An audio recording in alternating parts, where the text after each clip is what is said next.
Hey everyone, this is Al from Red Leaf Sports. If you want to interact with us, you can follow us on Instagram and Twitter at Red Leaf Sports. And don't forget to subscribe to the podcast on iTunes and Spotify.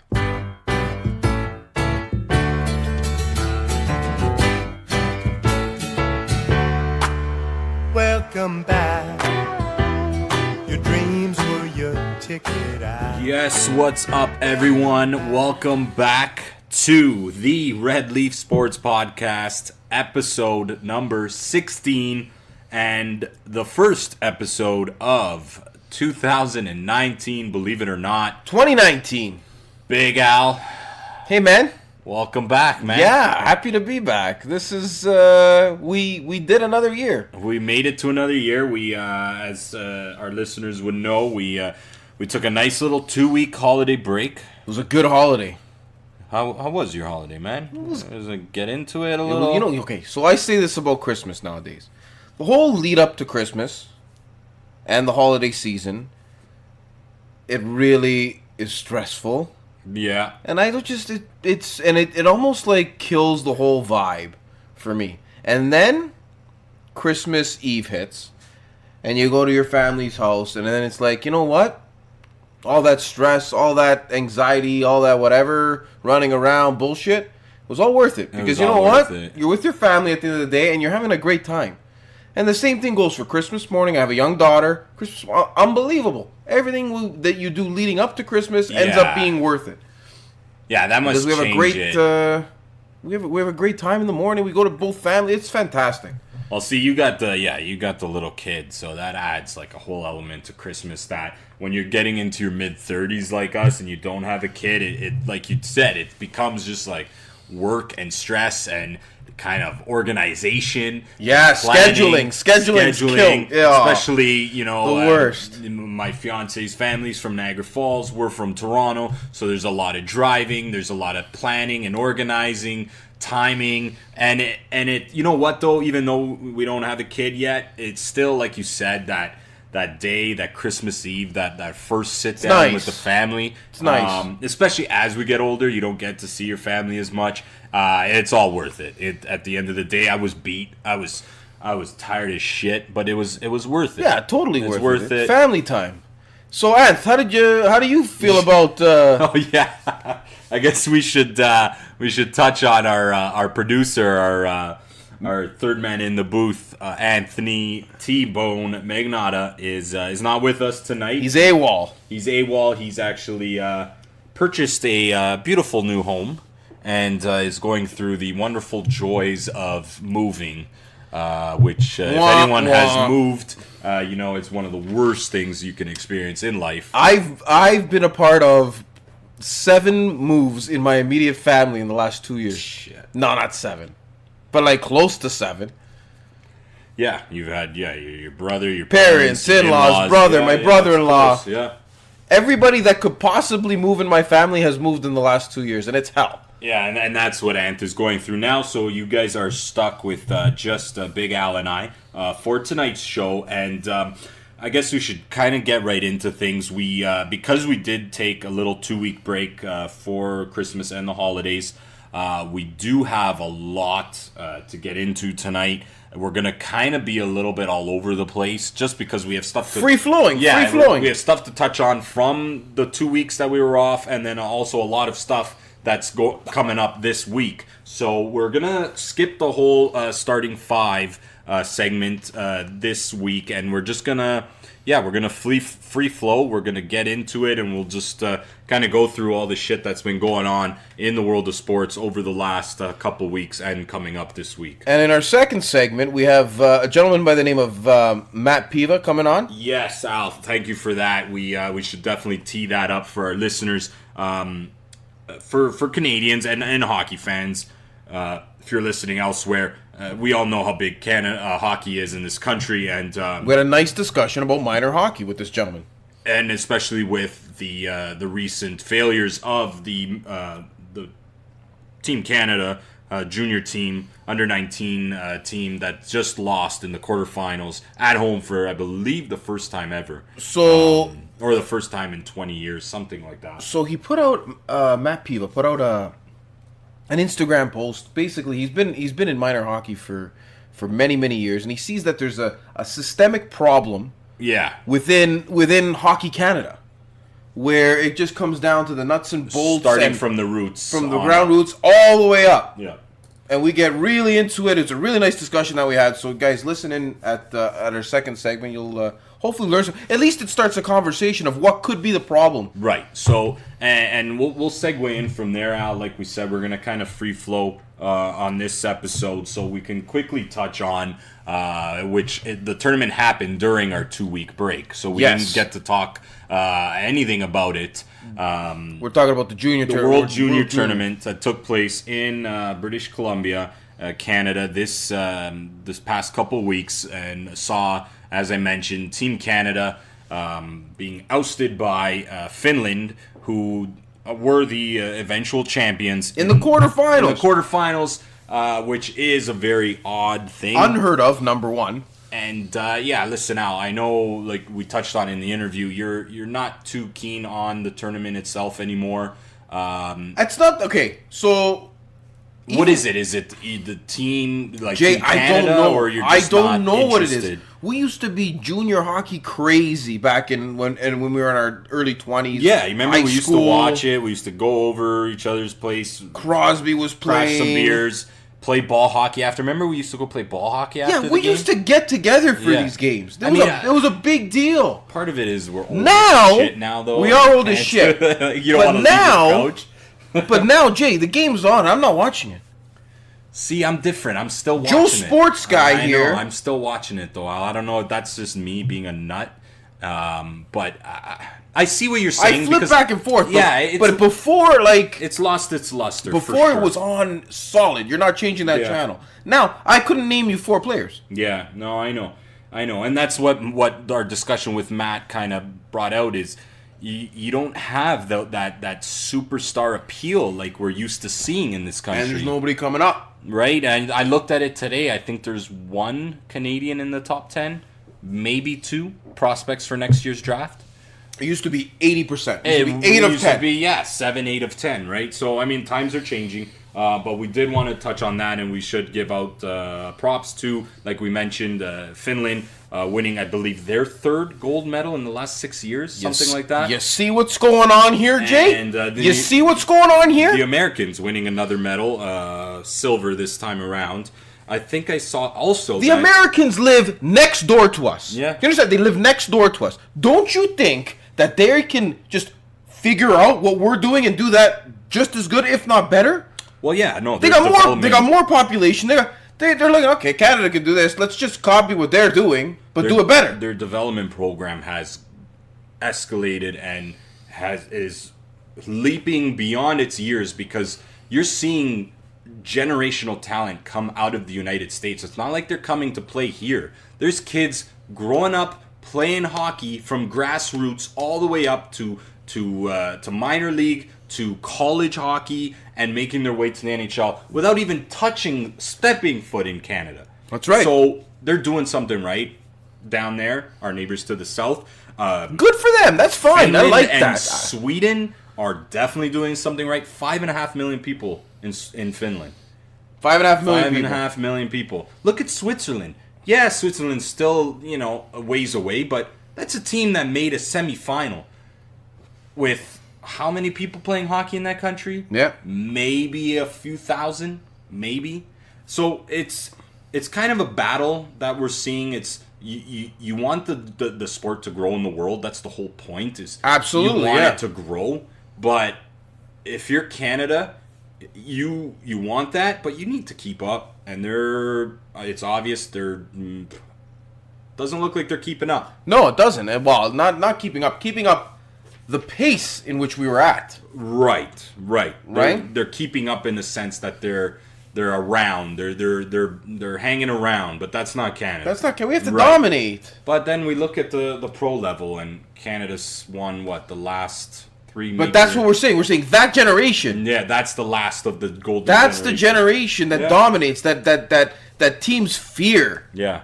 Right. That last Olympics was boring. Yeah. The last Olympics that the NHLers were in. Go. It was boring. In Sochi. Yeah. you're like, okay. Canada played a very, very defensive-minded, win the game, structured game. Yeah, win the game, and that's it. Well, yeah. So that's the World Juniors that in a nutshell. In a nutshell, some big time Jack Hughes, who is lose for Hughes fame, potentially probably going to be the first round. Yeah, he's gonna be first overall pick. But who's gonna get it? Chicago? You know what? Right now, let's see. Right now it's L.A. and Philly, I believe, are in the bottom two. St. Louis, Ottawa. That's right. Ottawa in the East. St. Louis, which is so weird. I had L.A. I had St. Louis making the playoffs this year. I could see him going to L.A. I could see him going to L.A. too. Whoever's last is gonna get him. That Jay. American talent going to a southern state market.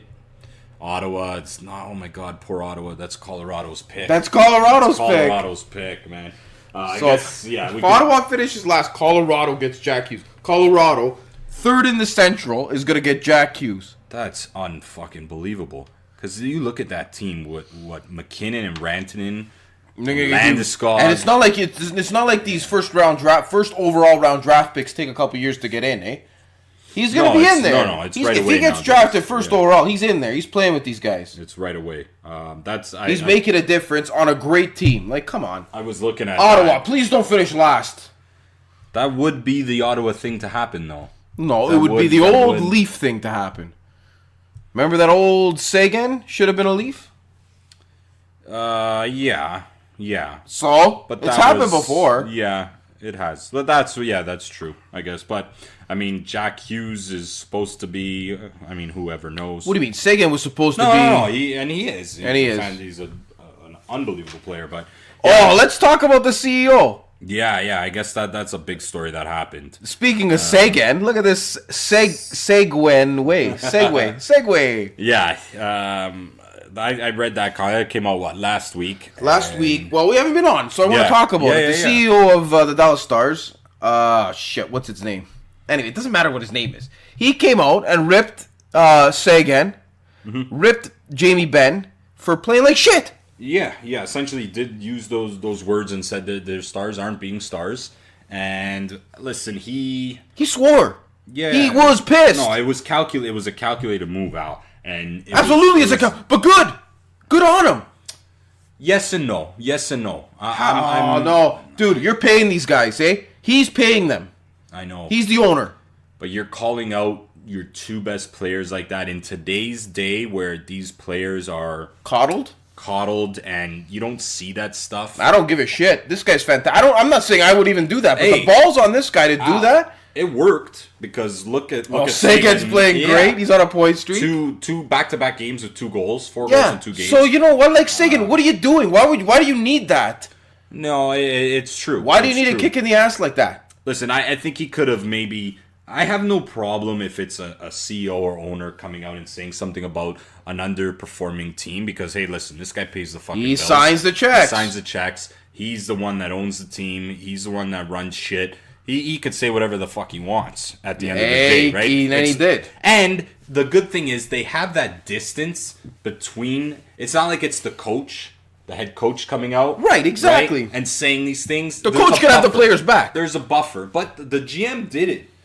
Jim Nill, I believe is his name. He kind of said, I think he said didn't like the way it was brought up, but you don't think that's calculated too? Yeah, it's all calculated. You don't think the owner goes, okay, GM, I'm gonna say this. Yeah. Or even the GM, listen, CEO, I can't say this. Right. I gotta have the players back, but you should. Right. Because these guys are being assholes. Yeah. They're way better. These guys are world class players, and they're just fucking around the ice like it's a Sunday skate. Well, you see it all the time, right? With the players getting. How do you know it wasn't either the GM's idea or the coach's idea? Bottom line is, it was a great idea because it got these guys going. They shouldn't be as bad as they are. These guys are the heart and soul of that Dallas Stars team. Without them, they don't have a team. Some people are saying, though, why are you going after those two guys? Have you looked at the rest of your team?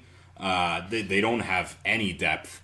There's no expectations from the rest of their team. I know, but Al, what I'm saying is, how much can you put on the shoulders of 2 players when listen, the rest of your team, They're just you putting- have they're fourth just- line guys on your second line. That comes down to the general manager's problem. That's, yes, these stars should be playing like stars, but let's not forget, you have a team that, you have guys like Spezza, who's just tailing away on the end of his career. Spezza's not a guy that's going to do anything. They have fourth line guys playing third, second line minutes. It's not a deep team, and that's what some people are saying. Some people in the hockey world are saying, "Why you?" Dallas is in a playoff spot right now. They are in this playoff spot, and that's another thing too. They find the timing of it was a little odd because Dallas was in a playoff spot. They were playing well, so the timing was kind of odd. But yeah, that's something you definitely don't see. Now, do you see other CEOs and owners doing the same thing to get their star players going because it works so well in this case? I don't know about Ben. Is Ben doing any better? I know Sagan is.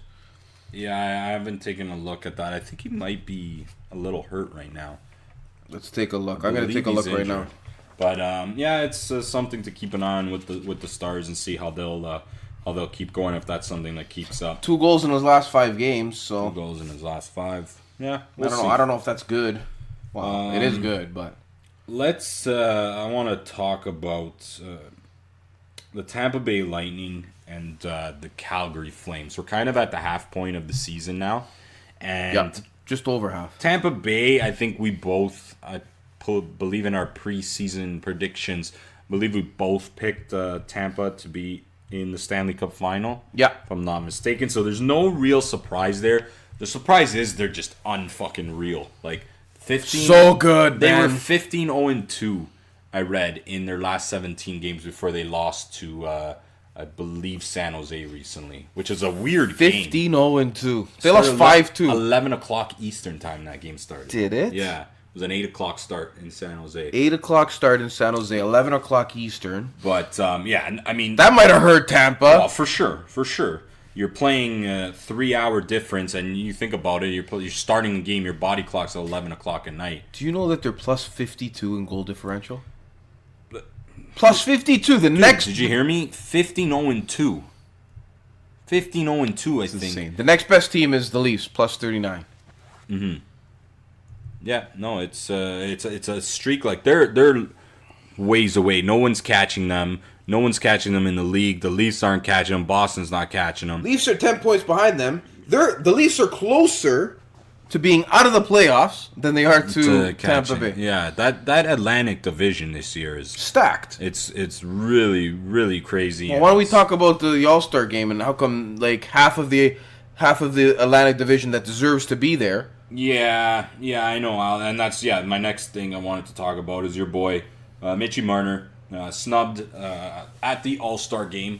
But here's the thing. Well, not only him, though, Jay. Yeah, I know. Your boy. What about Marchand? Marchand deserves to be there. Marchand, Bergeron, yeah. Bergeron's not there? No, he's part of the voting.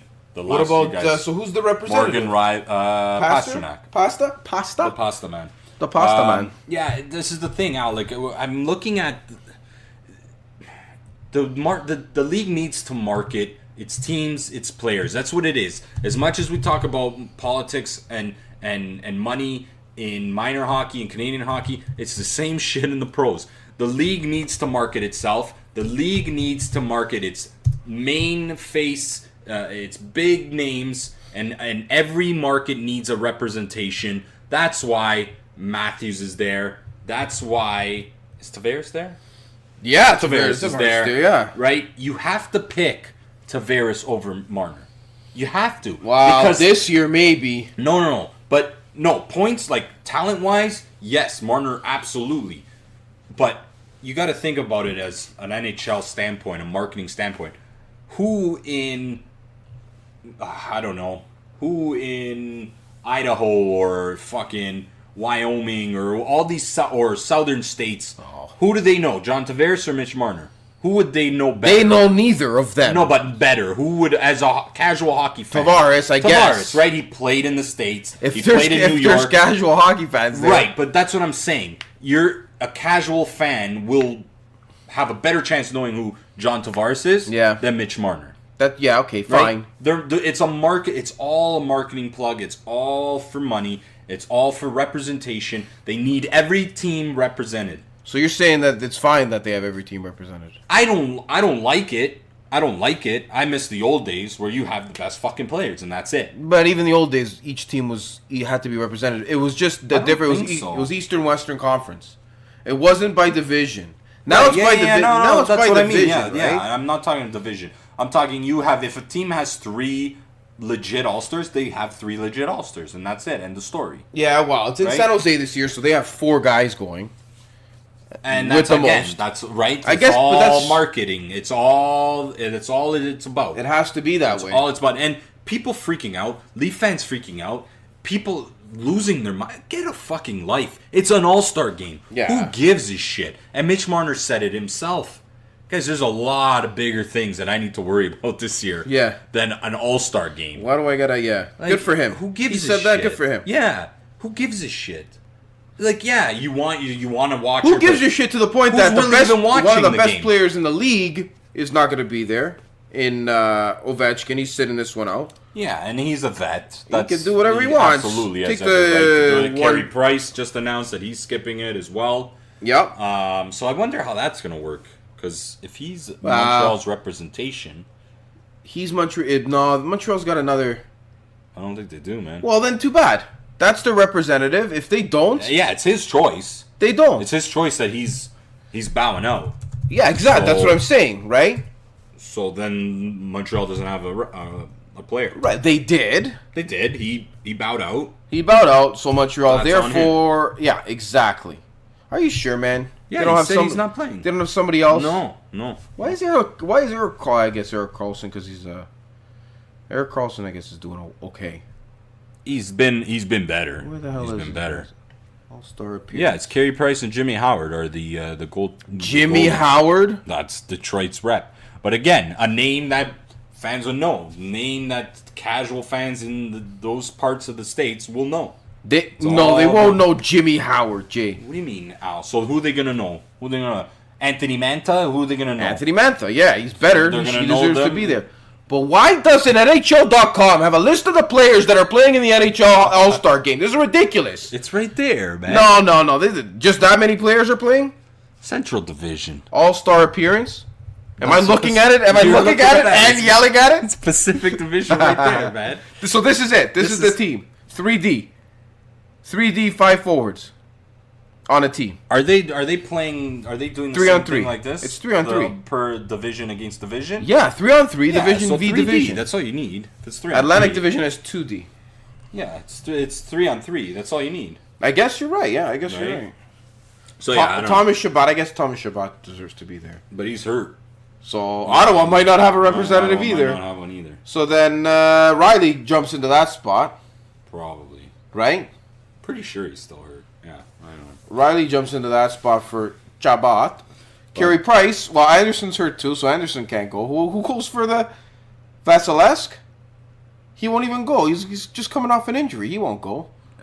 He's been playing almost every night. Well, then so I don't see right now. Vasilevsky. I'm blown away that he's not even there, but I guess because he was injured so long. He was injured, so his numbers weren't there, Yeah, right? hurt So they got Bergeron, Jimmy so- Howard as the Detroit representative. All right. Well, anything else for NHL? I don't know, man. It's been kind of stagnant. The Leafs have been. The Leafs have had the weirdest schedule, Yeah, they've kind of driving me crazy. They lost tonight to the Nashville Predators. In our game of the night B, that was our B game of the night. Our actual game of the night is the National College Football Championship. Yes, good point. The Clemson Tigers against the Alabama Roll Tide. Crimson Tide. Crimson Tide? Alabama Crimson Tide. That's yeah, what they're as you called? can tell, we're not huge U.S. College football fans, but I'll barely watch this game. a great game so far. That's how big of a was fan I am. 28-16 Clemson at the half. Yeah, no, believe it was. lots of scoring in the first half. Entertaining game so far, and the usual suspects here in the final. I believe Yeah, third. four of the last 5 years have been this Four? final. 4 of the last 5 years. Last five. Yeah. So, anyways, back to the Leafs. Back Yeah, to hockey. They lost tonight 4-0 to the Nashville Predators, who came crashing back down. Who I to earth for a messaged you while. earlier on today. I said the Leafs are losing tonight. Put did your call house it. on it. You Did did you? call it. Did you put your house on it? I did not. I also did not put my house on it. So I did not take your random advice, betting advice. my random once in a while shoot you a Yeah. message betting advice. But I don't know why. I don't know. It felt like a loss Monday from night, kind of a letdown. Yeah, You it felt like a kinda loss feel right away. Michael Clutchison coming off a big shutout. That's the thing. It's a letdown Yeah. kind of game. It was Yeah. a high. They had a high with Hutchison. Typical Toronto hockey fans riding the hype train on You Michael know, Hutchison. it's not my first rodeo. I've seen games like Yeah. this before. But yeah, the Leafs have kind of they're doing well. They're putting along. The Bruins are on a nice little 4-game winning streak. The Sabres have kind of cooled off. Have you ever met somebody saying, "This is actually my first rodeo"? You know the saying is, "This is not my first rodeo." You ever met say, "Hey, you know what, guys? I don't know too well because this is actually my first rodeo." It's a good point. I don't think I've ever heard that. Never heard that, man. Okay, well, there's a reason why, because maybe it's not that funny. In the West, I wanted to talk quickly about Calgary as well. Give them a little love. I know we both thought they'd make the playoffs this Yes. year, but I don't think anybody really saw. They're dominating the amount hockey of games, success. Yeah, they're first in the West right now. But don't look now. First in the Those West, fucking Las Vegas Golden Knights, man, coming back from the dead. Well, you know what? Everyone kind of thought, here it is, Stanley Cup final hangover, typical Cinderella story, crashing back down to earth. And those first 15, 20 games, they did. Yeah, but they're getting, you know what? They're getting healthy now. They're tied in first. Yeah, they're tied the in Western Conference. first in the Western Conference. They're getting healthy now. It helps when you win 7 of 10, right? Yep. They're getting healthy now. Pacioretty was hurt for a bit. He's yeah, healthy. he's coming on. Nate Schmidt, the Stastny. defenseman, back from suspension. Stastny's a Stastny. nice addition as the second second center on Yeah. the center of second line center. Centerman. They're getting some secondary scoring for sure. Brandon Peary kind of Poking his head in. yeah, scoring, doing well in the last couple weeks. So that's a team to definitely keep an eye on. And San Jose as well. They had a rough start. Everybody's but, favorite at the beginning of the year. Yeah, they're climbing though. So they're 3 points out of first. Yeah, they're making their way. And Winnipeg, Nashville, Colorado that's in the Central. That's a Pacific Division though, man. That's lethal. And then you look at the Central. That Western Conference, they're just beating the shit out of each other, eh? That's just beating the exactly crap what's out of each happening. other. But you know what? It takes 45 points right now, and you're in the playoffs. In the East, it would take 50 points. It's weird. It's flipped upside down this year. Right? Like the is, Western Conference is usually so much stronger than the East, but you can't say that. Like, look at the teams like Winnipeg, Nashville. No, that's what I mean. Like, they're these guys they're are- literally beating the shit out of each other. These guys are heavy teams. Yeah. They're Playing a heavy brand of hockey. Like, they went into Nashville went into Toronto today, but no problem. Yeah. Easy peasy. Yeah, And that's the thing with Toronto, too. They need a guy. I'm sorry. They need a guy a guy like what? like Tom Wilson. They need a Tom Wilson on their team. So you're on the we need to toughen up train. But no, but it's That it's does it's still not mean a that. Matt Martin kind of guy. It's not a guy that's just tough. Tom Wilson's, these guys don't fucking grow on trees, man. Oh, so what? It's the same thing. I'm telling you what we need. We It's need the Tom same Wilson. thing with the defenseman. I'm the first one to always say the Leafs need a shutdown D-man. Well, hey, fuck, newsflash. The teams aren't giving away the. How about a those guys shutdown D-man that can also knock someone out? that can also knock someone out? Yeah, listen, you know me. I think they need a. Bruins are going through the same thing. They've had their stars. They're getting hit. They're getting. Getting hurt. They're getting hurt, and for a Bruins team to not have someone there that can come in and just crack skulls after something like that. Chara's hurt though. Chara just got back, but you can't have him doing that. The guy's 41 years old. He's so old. He's logging the most minute defenseman on your team. You can't have him sitting out 5 minutes. I get You know, that. you can't, right? So you're missing that. Their last guy they had was Adam McQuaid. That was the last tough guy that can go around. Kevin Miller is kind of that guy, but he's also important too. It's just you're seeing this trend in the NHL, and we're seeing it more and more. There's only a few teams that have that luxury. Yep. Tom Wilson, Washington. Reeves in Las Vegas. Like, there's Who's the guy on Pittsburgh? Was that Reeves? And then he traded him? Yeah, he's on Vegas now. Now he he's was on the Vegas. one, that big hit on Wilson a few weeks back. Bo Wango! Yeah, that was a beauty of a hit, and for some reason he was kicked out of the game because. Don't get me started on gone. clean hits that are causing trouble. What's wrong with a guy hitting another guy? As long as it's not in the Jay, I'm the first guy. You touch the guy's head, you get a penalty. Yeah, there was no hit to the head there. That's what I mean. Yeah, but that's the culture of the sport nowadays. Al, is that everyone's got to be careful. Everyone's got to be. I'm fine with being careful, but a clean hit to the body, a clean hit shoulder to shoulder. There's nothing wrong with that. Well, when you have when it's the truth to it is when you have referees that can't differentiate, and one game will have this referee will think it's a clean hit, and 5 other referees will think it's not, and 10 will think maybe it was. That's the problem. There's so much gray area in the sport that ever since they've tried to clean it up, there's more and more gray area, and it's really hard. You know me, I'm the first to bash a referee with a shit call. Yeah. But it's hard because these guys have so much gray area that referee A will say 100% that's a penalty, actually kick him out of the fucking game, and referee B will say clean hit, play on. Yeah. So there's so much that's the difference. gray The players area. don't even know. Exactly. So I don't know. I mean, I was watching during the holiday break old YouTube like fights. It's crazy, and just games. Like there was the Leaf, and this is fucking playoffs. Keep this in mind. Yeah.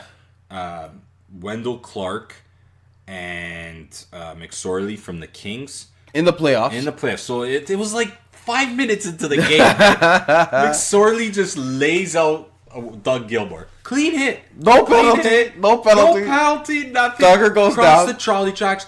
Wendell Clark right away drops the gloves. Him and McSorley. Bam, bam, bam. Benches are chirping. Everybody's saying, love it. That goes on for a few minutes. Drop the puck. Game on. Let's get back Everything's to hockey. back to hockey. Love no that. bullshit. No taking 5 minutes sorting out penalties. This guy's out of the game. This guy's this. No, they scrapped it out. Yeah. The teams got together. A little line brawl. Bingo bangle. Boom. Couple penalties for roughing. Game on. Drop the puck. And But didn't that make the game better because there was animosity? It both teams now are grinding their teeth and just wanting to get on that goddamn fucking ice and beat the shit out of the other fucking team. We lost it. We lost that a long time ago, and it's listen, we have to understand with the way. But even when I was playing minor shit hockey, I felt like that. It was amazing. What a great feeling to have as a hockey player. Yeah. I feel sorry for these guys that they're not experiencing that. Oh, it's like I said, you know what I mean? Come on. It's the whole concussion situation, the liability of the league. They unfortunately they have no choice but to start trying to clean it up. Well, you know what? They got to figure it out. I think they got to figure it out legally. Get these players to sign a waiver coming in. Yeah. And then, you know what, boys? Let's go. You know that you might get hit in the head. We'll dish out penalties to curb that. But we're playing a rough game here, and clean hits are going to be clean hits. There is a lot of people that don't like seeing that. Jay, but you can have the rules where headshots aren't allowed. You could still have those rules, right? But to tiptoe around the concussion issue and stuff like that, just address it in the next CBA. Say, listen, players, yes, you get a concussion. CTE is a thing. Okay, you don't want to play? Don't play. Yeah, the hits to the head, everybody obviously wants out of the game, but it's the gray area that comes with it. The late hits, the borderline, did his shoulder touch his chin? There's so much bullshit that comes with it that it's so hard to make it black and white. Hit to the head, not hit to the head. That's it. There's so much drama and politics that comes with it. It's frustrating. It's impossible, I think, for the league to actually crack down on fully, but that's what leaves it to this whole gray area, and it's something, we'll see where it goes. You can crack down on it fully, Jay. You touch the guy's head, it's a penalty. Al, but that's the thing. What if we see it all the time on But a Twitter. clean hit's a clean hit. You There's don't touch the guy's head, you leave it alone. There's arguments on Let's Twitter. get some hip checks in there. Yeah, arguments on Twitter, social media. Oh, no, he hit him in the head. You have 1,000 people saying that. You have 1,000 people saying, no, he didn't touch him in the head. Jay, what do you mean? You could see if a guy hits another guy in the head. I know, Al, but you see it. It doesn't matter whose fault it is. It doesn't matter whose fault it is. You don't see it, though, on social media, all the arguments. Yeah, I do. Right? Yeah. It doesn't matter. It could be the clean. But I don't give a shit about social media if I'm the NHL. I know. These are the rules. Figure it out. Argue on social media. If I'm the NHL, I want that discussion on social media. That's fine because people are any discussion about your league is good. But you know what? These are the rules. Play by them. No hits to the head. Let's a little bit rougher. Yeah. Well, you know me. Those are the days I miss. You could play rough hockey without injuries happening. It's very possible, and it has happened. Right? Think about it. Yeah.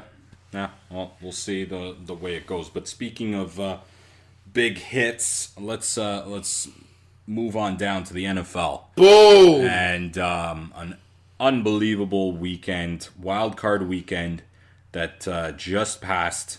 And I know we were off for the last final week of the regular season, but obviously we'll touch on we'll go through each game. I want to start with the Colts upsetting the Houston Texans. I wish we made picks. I wish we made picks. And you know what? I always play point spread and pro line for this weekend because I think I've won pro line maybe 5 times in my life, and maybe 3 of them are on this wild card weekend. Yeah. And I always have a good vibe for the point spread. But yeah, I saw the Colts maybe not winning, but I definitely saw them making this a game. I had. Oh my God. Were the Bears favored? Yeah, they were, right? They had to be. The Bears were definitely favored. So, oh my God, I'm looking at the scores now. If we made picks, I would have got them all right. Colts for sure against the Texans. No, not a for sure thing against the Texans. I would have bet them to cover the spread. Yeah, because they were. I don't know what the lines were. They were a dog, 6.5, I think, something like that. Yeah, they were plus. So I would have definitely bet them to cover the spread. The Colts won 21-7. Because of the Texans have Clowney and J.J. Watt. Actually, Texans were only minus 1.5. Okay, whatever. They got they got Clowney and J.J. Watt, but the Colts have the best. Okay, I'm going to say the best offensive line in the league. Mm-hmm. They don't let anybody close to luck. Yeah, the first half of the season. First half of the season, there was no sack against Andrew Luck. And if you give a guy like Andrew Luck time like that, he's going to throw the ball to people that are open, and he's a good enough quarterback to do that. That's what gave us the resurgence of Andrew Luck this year, which is great to see. I'm happy to see him back into the second round. They played such a good game always, though. Mack, the rusher, the running back for the Colts, 148 rush yards. Yeah, he had a strong second half of the season. If you can rush really that well against Houston, think about how much that opens up for you to throw, too. Yep. Play action, right? Yeah, T.Y. Hilton, 85 yards. Kind of a quiet game, but they were rushing the ball, man. Yeah. They were rushing the ball. It looks like that coach just said, you know what, we're going to rush it down their throats. Yeah. In Houston, no running game. Deshaun Watson was their leading rusher. Garbage. Kiki Kuti. Listen, that Indy secondary held Hopkins to 37 yards, which is mind-boggling. Yeah, after the season he had. He had a great season. What was that stat I looked up? I'm gonna bring it up now. Just give me a second here. Something about the receptions. Did you see that? What? For Hopkins? For Hopkins this year? Oh, no. The total receptions. It couldn't have been more than Michael Thomas. No. I don't think it was the quantity of it. But if you... I'm just pulling it up now. Bear with me. Sideline receptions? No. Or just receptions in general we're talking? I'm going to pull it up for some reason. Now, are we talking amounts? Jay, are we... I'm just breaking his balls because he's trying to look something up right now, and I'm just distracting him. 2018 season. 115 receptions for DeAndre Hopkins. 0 drop passes. Come on! Yeah. Good. He's a wide receiver. Stat of the year. He should not be dropping any passes. Well, 115 receptions without a drop pass. That's I don't know how many times that's happened. I'd love to know. Michael Thomas has a similar, very high, like reception rate, targets to reception rate. Right. So that's the same thing, Very similar, yeah. right? But you got Drew Brees throwing to you as opposed to Hopkins. But Hopkins is a good. Not Hopkins. Watson. Yep. But Watson's a good quarterback on his own volition, man. Yeah. He's up and coming. He's up and coming. Did he plateau? Is this that's it? Like they just ran into a hot team in Indy, and Houston's defense has kind of been slipping over the last few weeks. Who does Indy play next? Indy plays the Kansas City Chiefs. What a game that's going to be. City. So that'll be, I think that's going to be a shootout. But let's move on to the next game, the AFC wildcard game that saw Seattle come just short. NFC. Sorry about that. NFC wildcard playoff. Saw Seattle come just short in a late surge against the Dallas Cowboys, who ended up beating the Seahawks 24-22. Caught a little bit of the end of that game, the fourth quarter, and listen, Seattle hung around. They hung around. They should have done better. I was surprised. They should have done better. One I would have got wrong. No, because you would have picked Seattle. I would have picked Seattle. And Dallas, the line on Dallas was 2.5. You would have covered still. Oh, that's right, about that last second. Right? Did you see the videos on that? Yeah, I did. I saw that people were going crazy because Seattle got a touchdown at the end, and they didn't have their kicker, so they had to go for 2. The spread was 3. Yeah. And they were down by 4. Yeah. So for all the degenerates out there that gambled on the 3-point spread, it screwed them so bad. And if you watch some of these videos on Instagram and shit like that, it's hilarious to see these guys from such a high saying, and they go through the whole process. It's like at the touchdown, they're like, okay. And then they see, oh shit, they're going for the 2-point conversion. Oh shit, they got the 2-point conversion. Yeah. Thousands of dollars down the drain. But I would have taken. I thought Seattle was going to come in there and upset Dallas and win. But I thought Seattle was going to win that game. Never mind. Listen, Dallas again. That defense just. Seattle's one of the best team rushing. Combined rushing teams. Oh yeah, like in the NFL. Carson. And they held them to 49, 59, 73 yards. But is Dallas that good, or did they have to abandon the run? No, early? That defense is fantastic. We've seen it all year, Al. We've seen that Dallas defense just stymie New Orleans. They made New Orleans look crazy, right? So that Dallas team is interesting to see what they can do this upcoming week. I don't think they're gonna have. I don't think they're in gonna LA. If they're playing against the Rams. Yeah, I can't see that. In LA, that stadium's probably going to be bumping. Yeah, like it was Dallas, for that Monday nighter. I can see that defense coming up. But hey, Al, Jared Goff has had some stinkers the last few games of the season. That's true. Right? Todd Gurley was hurt. Still is. Is he not playing? No, he's going to play, but he's still hurt. Don't kid yourself. I don't know. I mean, it's very far-fetched. I would never put money on saying Dallas would upset the Rams in LA, but there might be some writing on the wall for that. But anyways, moving on to the crazy game that I was able to watch a lot of, the AFC wildcard game, the Chargers. Wasn't that crazy? Man, the end of that game? Screw Baltimore and their shit players. They suck. Okay, and Lamar Jackson got lucky at the end because he got some garbage time touchdowns. Yeah, let's have a non-biased conversation about this. No. I'm not. It's not even biased. I don't think Baltimore's good, and I don't think they have been good for the last 15 years. They lucked off a goddamn Super Bowl. I don't know, with what? Maybe defense.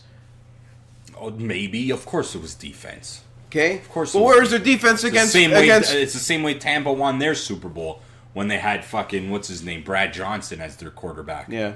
You know what I mean? Like, it's defense wins championships. You hear it all the time. And it wasn't Baltimore's this time. That Chargers defense that held... I mean, Lamar Jackson did end up with 194 yards. He had 3 completions. He got 150 of those yards in the last 10 minutes. He had 3 completions with 10 minutes left to go in the fourth quarter. It's ridiculous. That's unbelievable. Something like 20-something yards. It was mind-blowing that I couldn't believe that. That was, I mean, the running game, that Baltimore running game. John Harbaugh got out-coached, too. He got out-coached, but you know what? Give him a little bit of credit for keeping Jackson in. You know what I like? I like that he said at the end of the game, yeah, he's our quarterback.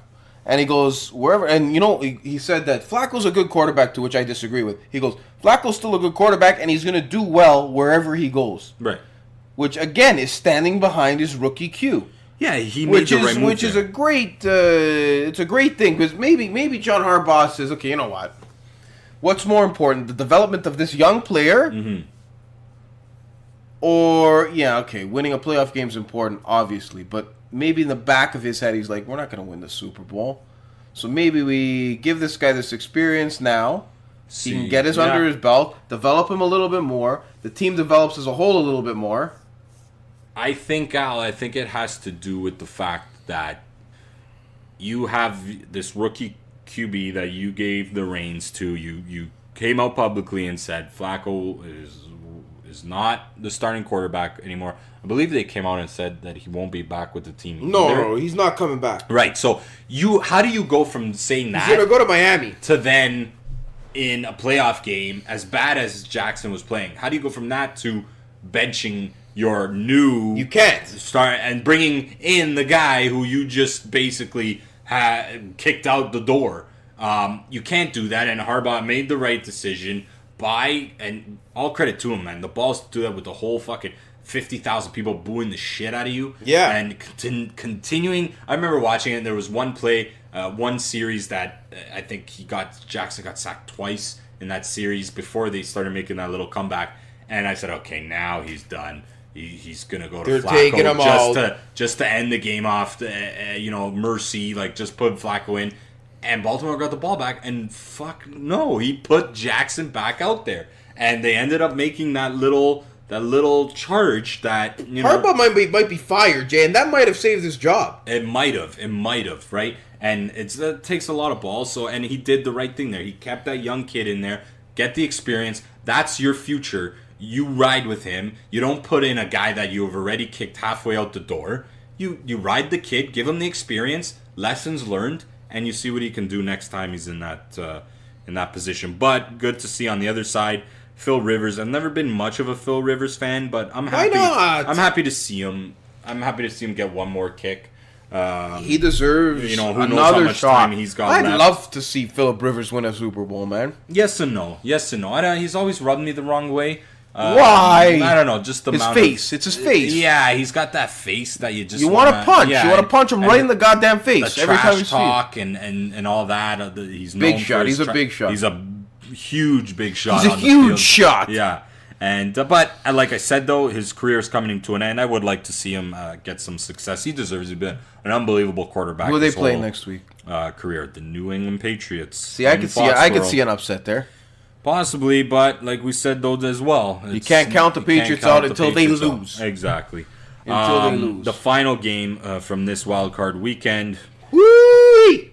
Those Philadelphia Eagles, double doink, who could not catch a break the first half 12 weeks of the season. 75% of the first. They could not catch a break. Jay, you wrote them off at the beginning. Well, I kept trying to stay with them. No. Coming down like the week. I don't know. The last week that they were shit, you were like, "That's it. I'm done." Yeah, I'm done with." Because you just saw it all season. They just couldn't catch a break. They couldn't get a bounce, and it seems like old Saint Nick, Big Dick Nick, this guy comes in. And this team just they start getting bounces. Yeah. They start getting luck. They start getting, the right bounces going their way. It's a simpler game. I think the game plan is simpler. The game plan is, it's modified. It's modified for Foles. Stepped up. The defense stepped up because you know what? They need to, because Foles is their quarterback now, so they need to put a little bit extra effort in. Yeah.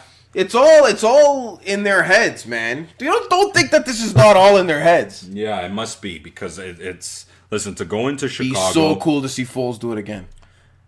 Then what happens to Foles? They still got to go with Wentz next year, you're Jay. still going with Wentz, yeah. They still got to go with Wentz next year. You're not going to put your future into a 30-year-old quarterback. No. Is Foles 30? No. Yeah, I think he's 29 at the moment. So where does he go? Because he's not going to stay again. No, he can probably... He wins another Super Bowl with these guys. He's not staying again. 2-time Super Bowl champion? No. No, he wouldn't stay. That's a good question. I mean, where would he go? Oh, there's lots of places. There's Miami that needs a quarterback. Tannehill's not good. Miami. Not Buffalo anymore. Jacksonville. That's the other one. Jacksonville for sure. Jacksonville needs a Q. Yeah. Flacco might even go to Jacksonville. Yeah. There's Flacco. There's Foles that's going to be out there. Yeah, we'll see. But anyways, yeah, going into Chicago. Ben Roethlisberger. No, Ben's not. Yeah, no, we're going to touch on that actually shortly. We have some questions from our Instagram followers. From our Instagram We're going followers. to touch base on as well. Yeah, listen, to go into Chicago after the season those Bears have had, and I said that in any chance that Philly's going to have to win that game, it has to be a low-scoring defensive battle. Oh, yeah, and, for sure. Their defense, they owned up to the challenge, and they played neck and neck with that Chicago Bear, best defense in the NFL. They were neck and neck with them all game. And Chicago made that late charge, and it seems very fitting that their season came to an end with the epidemic this year in the NFL, which is the year of the missed field goal. Yeah, big time. You knew it was coming. Poor Cody Parkey. I knew it was coming. He got iced. He made it when he got iced. Yeah. And then I'm like, hey, he's not gonna do it again. Yeah, he's not gonna do it that again. Happen. Listen, Did you see it got tipped? It ended up being tipped, and I mean, tell that to the fucking psychotic booing Chicago Bears fans that crazy were booing him off the field. That's crazy. How do you boo a guy like that? You don't think you don't think he wanted to make it? Yeah, no. Listen, there's that city's been starved for a long time for successful football, and they were there. They had it. They had it right on their fingertips, and Cody Parkey misses that field goal. It was tipped, fingertips of a Philadelphia lineman, and the rest is history. Philly's going to go on and play the Saints, right? Yep. Wow. That'll be... that's the Sunday afternoon, like 4:30 late game. Yeah, 4:40 game. That's going to be an interesting game. New Orleans favored. I mean, on paper, New Orleans should take care of these guys out of the water. Yeah. fairly easily, right? Should blow them out of the water. But resurgence of the Eagles' defense. Mm-hmm. Yeah, we'll see. We'll see. You know what? New Orleans has a good defense too, though. It's a big coming week in the NFL, so we'll definitely touch on that. Let's talk Steelers next week. We got a few. One of our followers, one of our listeners. Yep. The Tommy G has a couple of. He's wrong in everything that he's saying. So let me just address some of the stuff that he was saying. He said, "Are the Steelers more dysfunctional than the Browns ever were?" That's retarded. If you look dysfunctional up in the dictionary, it's a picture of the Cleveland Browns helmet. That's it. Okay. That's dysfunction. He's stirring the pot. He is stirring the pot, and he's stirring my pot, Jay. You can't get upset at that because listen, it's been a disaster in that locker room. It's been a disaster. That's a Super Bowl sideline. Talent Super Bowl team, and to not make the playoffs, head's got to roll there, man. Big disaster. Yeah. Okay, I'm not saying it's not a disaster, but don't compare us to the Browns. Well, all of a sudden, because the Browns won a couple games, they're not dysfunctional anymore. Remember, the Browns fired their coach this year, Jay. No, but that's a bad comparison because the Browns. I don't know if the Browns are as much dysfunctional as they were just a dysfunctional organization in general, not just the players on the field with the coaches. Big update here. Touchdown by Clemson, pulling away in this national championship. Wow. 37-16 now, beating Alabama. So that was like an 80-yard field goal. 80-yard touchdown. Yeah, and there's Nick Saban, who looks extremely pissed off. Coaching his last game for Alabama. Is it his last game? No, I have no idea. I think it is. I don't think so, man. No, who Where's he going? Who was his last? Who coached their last Ooh, what coach in the I have no idea, but it's definitely Ohio State's coach? Who is that? Urban Meyer? Urban Meyer. That's Yeah, who. the Sorry, guy who had the. yeah, I got it mixed up because I know so much about college football. Shit. Anyways, So no, they're not more dysfunctional than the Browns ever were. listen, the team, the players, the relationship between the players and the coach and the management, maybe there is something there. Oh no, total Because- dysfunction. Tomlin's got okay. Yeah. So Tomlin came in when he started coaching. He won a Super Bowl almost right away because he came in and he always says that these guys are men. I'm not gonna tell them what to do. Right. These guys are men. When he first started coaching, yeah, they were men. When those guys were men. The guys that you were coaching with winning the Super Bowl, those guys were men. These new younger guys, you got to teach them. You got to keep them on a straight and narrow. Mm-hmm. You can't let Antonio Brown do this stuff. Well, Antonio Brown's gotten away with way too much shit, if you ask me. As good of a player, Absolutely, he has. as a Jake, stud of a player as he is. the history of the Steelers is they don't take this shit. They got rid of Burris because he was a dick. Right. They got rid of Wallace because he was being a dick. Right. They're gonna get rid of AB because Yeah, he's being no, a he's dick. gone. He's They gone. have to. There's no going back now. They have to, and they're saying Art Rooney, the kid now, Art Rooney's kid, the owner's kid, is not as tough as the father used to be. Not as no nonsense. The father used to be no nonsense kind of guy. He didn't take any of this shit. Right. AB would be gone already if he Right. was still there. So they got to get back to that no nonsense Steeler football. So you Yeah. keep Big Ben in this situation because he's playing the right way. Period. And another thing he was saying is how about them Cowboys, Steelers now cheering for the Cowboys. Steelers fans now cheering for the Cowboys. Question mark. That's from one of our listeners, the Tommy G. No. Steelers fans are not cheering Why for the would Cowboys. they cheer for the Cowboys? I don't know. Maybe he can write something for next week where we can his rebuttal. I would never cheer for the Cowboys ever. Cowboys are ridiculous. Like the Steelers and the Cowboys are like America's teams. You either like one and you hate the other. Yeah. That's just the way it is. Yeah. You can't like both. No. And the Cowboys have what, 5 Super Bowls? If they win another Super Bowl, they're going to tie the Steelers. Steelers was 6. Steelers was 6. So why would I cheer for a team that's going to tie the Steelers if they win another Super Bowl? No, never in a million years. Well, for me, I don't have any horse in the race, so I'm just looking for some good football this playoffs, and we did get treated with some in the wild card weekend, and looking for some more coming up this weekend. But let's jump on to some NBA quickly. Al. Yeah, we've been running long. This free form, this is kind of cool because It is running. good. It is good. We're running long. We're getting kinda deeper go, into yeah. subjects. Maybe we only touch a little. We're not going to touch baseball today. Well, yeah, we'll skip baseball. There's. Tulowitzki to the Yankees. I kind of want to talk about that. Okay, let's talk about that quick. Let's talk about that quick. Let's talk about that Makes quick. me sick. It pisses me off. Am I surprised? No. Am I Okay. shocked? No. Is this same old song and dance for a Blue Jays fan? Yes. Yes. I don't know what else to say about it. It's just, it's so. Let's Blue pay a Jays. guy $20 million to play against It's- us next year. It's just, I can't blame anyone specifically. I can't point a finger at anyone specifically. I want to blame Blue Jays management. I want to blame Tulowitzki. I don't know who to blame. Tulowitzki wanted out, Jake. Tulowitzki He absolutely wanted out. wanted out. He went to the Yankees, and he's even saying, yeah, fuck it. Bring Machado too. I don't care. He just wants to be a Yankee. He wants to be on a winning team. Yep. He's coming on the end of his career.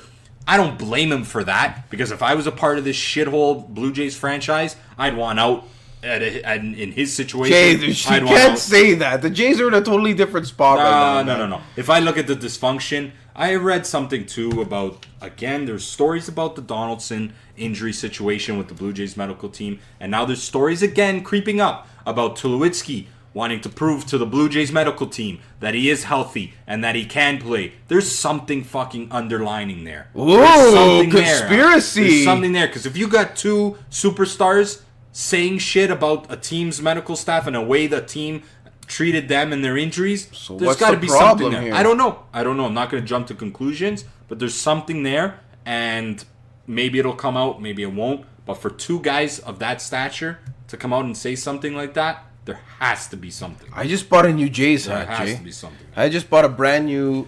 Al, listen, yes, we're all still going to be puppets, Jays and we're hat. still going to cheer for the Jays. I'm not a puppet. and I'm a we're Jays still- fan. I can't stop being a Jays That's what fan. I'm saying. Wait, we'll put a Yankees hat on? That's what I'm saying. We're all still going to keep cheering for the Blue Jays and watching Tulowitzki's the Blue Jays biggest game. Derek Jeter fan alive. Right, he did what he wanted to do. Wanted to go to the Yankees. albeit. Can't be number 2 anymore. No, but Hey, wait, is Jeter's number retired there? I would assume so. No, but is it officially retired? I would assume so. It's not officially retired yet. They didn't officially retire him. But they're not going to let him wear it. Yeah, how could they have not officially retired it? He's been retired for like 3 years. Okay, Jay. Let's see. Let's see if... Maybe it's not.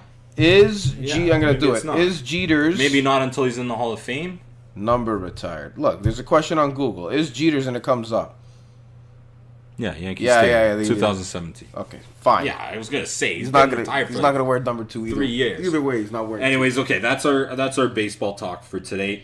But I wanted to jump into some quick NBA as well.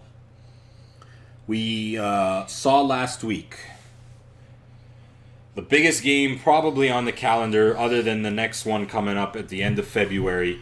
Kawhi Leonard and the Toronto Raptors going into San Antonio and playing DeMar DeRozan, and fuck, what a stinker that was. I was so hyped for that game, as much as all Raptor fans, and you were more hyped than the Raptors were, and as much as even the United States was hyped about this game, because it was broadcasted nationally on TNT. Yep. And actually made the New Yorker magazine. Really? Which is crazy. So they went into San Antonio and laid an absolute fucking egg. They sure did. I watched. Do you know how much of that game I watched? 5 minutes, Al. Good. 5 minutes. I saw Kawhi Leonard come out.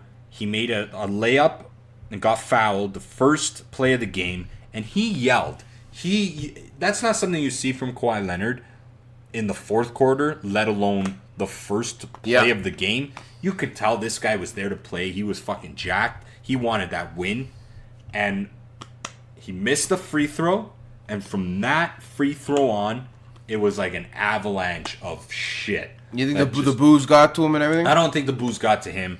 He had 21 points. He didn't play the greatest, but I mean, he didn't play really any of the fourth. So 21 points in 3 quarters, not bad of a game at all. It was the rest of his team that showed up with absolutely nothing to give, and that pissed me off as a Raptor fan to see how flat that team came out. Maybe they didn't care as much as you. Well, you know what? How do you not care as much? That's your teammate's former team that had a lot of bullshit around it. Now, I'm not going to make as big of a stink about it. Yeah. Because the Raptors came back and they showed exactly what the difference is of this year's team to every other Raptors team.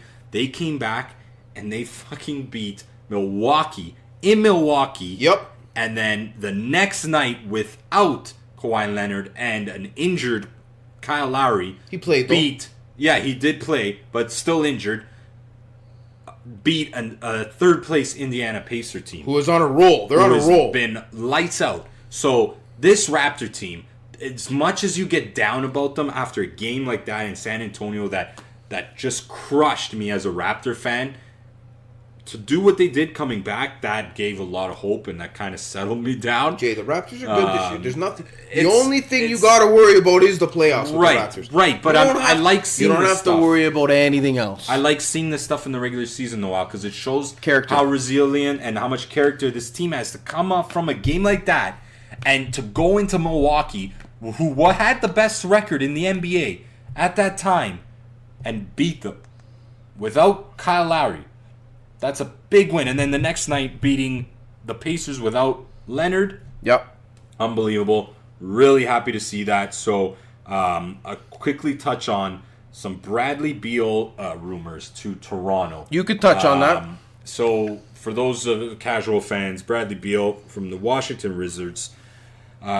Great, fantastic NBA player. And there's been some rumors that the Raptors and Masai Ujiri have reached out, have some interest in trading for Bradley Beal, who does have a pretty decent contract, but it seems like the reports are coming out that it's going to take at least one of Lowry. One of Van Vliet or Powell, and also a first rounder and possibly another another roster player. How good is he? He's a great player. He So would is he worth fit it? in. He would fit in absolutely fucking awesome on this team. Another He's just a starter, adding yeah? another threat. Starter? And listen, you got to see what's going on with Lowry and his back. They can kind of get by for the next month, but they're going to really have to make a decision. Would he be taking Lowry's spot? No. He can play shooting guard. So yeah, okay. So he'd Yeah. he'd slide right into the starting lineup. Yeah. Your big three would be him, Lowry, and Leonard. What's his contract look like? I'm not too sure, but I know that Doesn't even matter because they're playing for this year. Yeah. Listen, if the rumors are out there, whether they're true or not, it's just something to keep an eye on. And lastly, we're fans of him. Vince Carter playing his final game. My name is Probably, Vince I'm not gonna say for Carter. sure. Who knows the way this guy's going? He just keeps fucking playing. Possibly playing his last final game in Toronto. Standing on. Tuesday night with the Atlanta Hawks coming into Toronto. I hope the fans give him. I don't know, man. He was pretty big dick when he left here, eh? Yeah, but we've gone over that. That's water under the bridge. It's shit that was taken. Should it be though? I think it absolutely should be, and I've gone on my rant about this before. We wouldn't be talking about Toronto Raptors basketball Yeah, right you're now if right. it wasn't for him. You're right. They'd be long gone. They'd be somewhere in the States.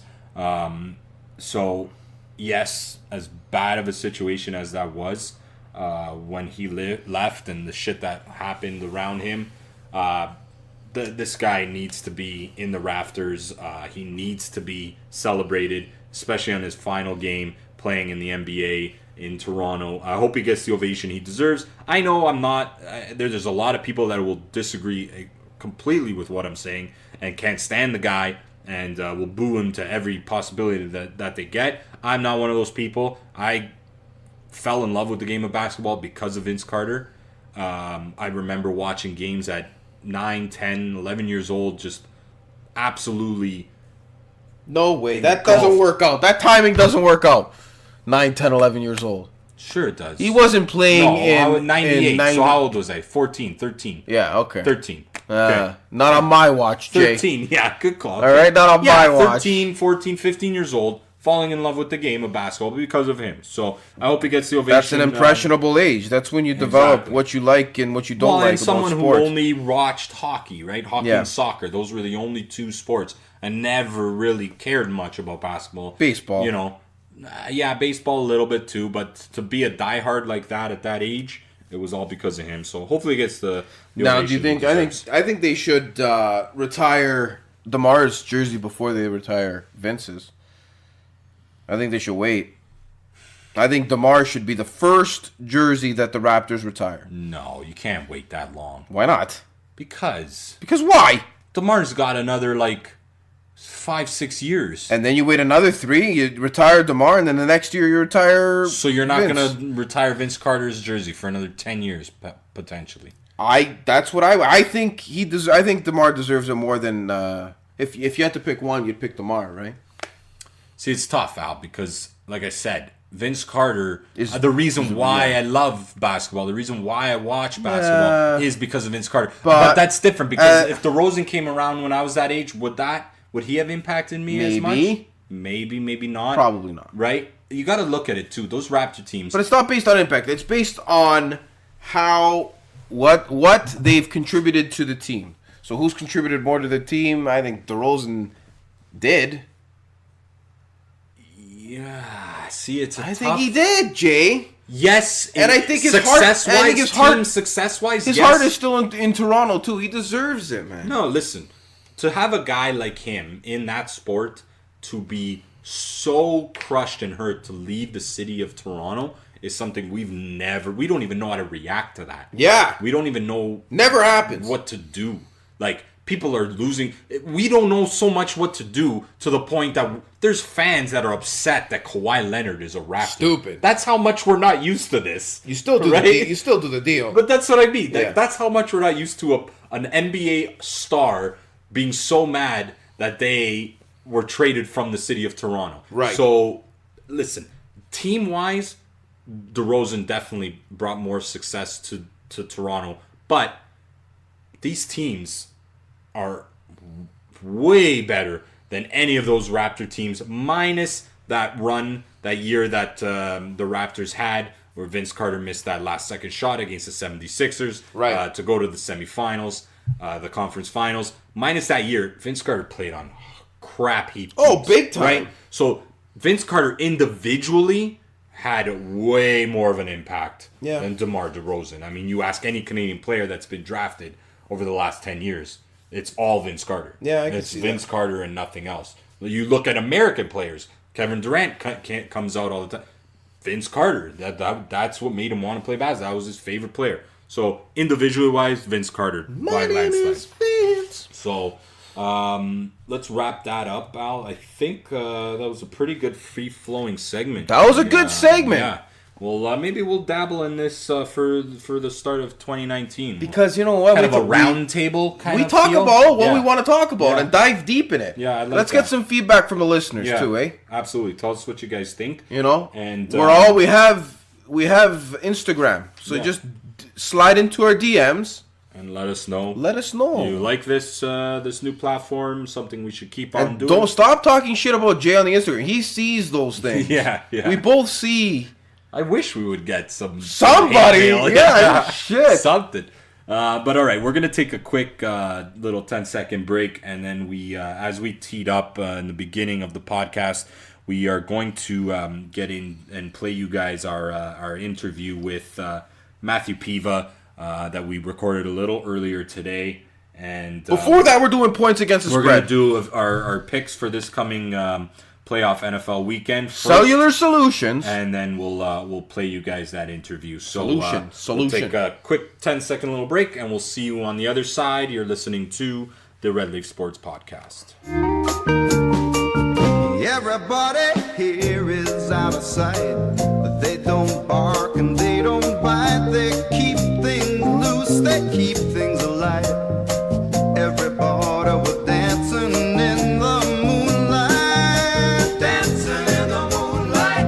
Everybody's feeling warm and bright. It's such a All right, welcome back to the second half of the Red Leaf Sports Podcast. And second half. We're going to jump right into things with our playoff edition of our NFL Weekly Picks Against the Spread, brought to you by Cellular Solution. Our NFL Weekly Picks are brought to you by Cellular Solution.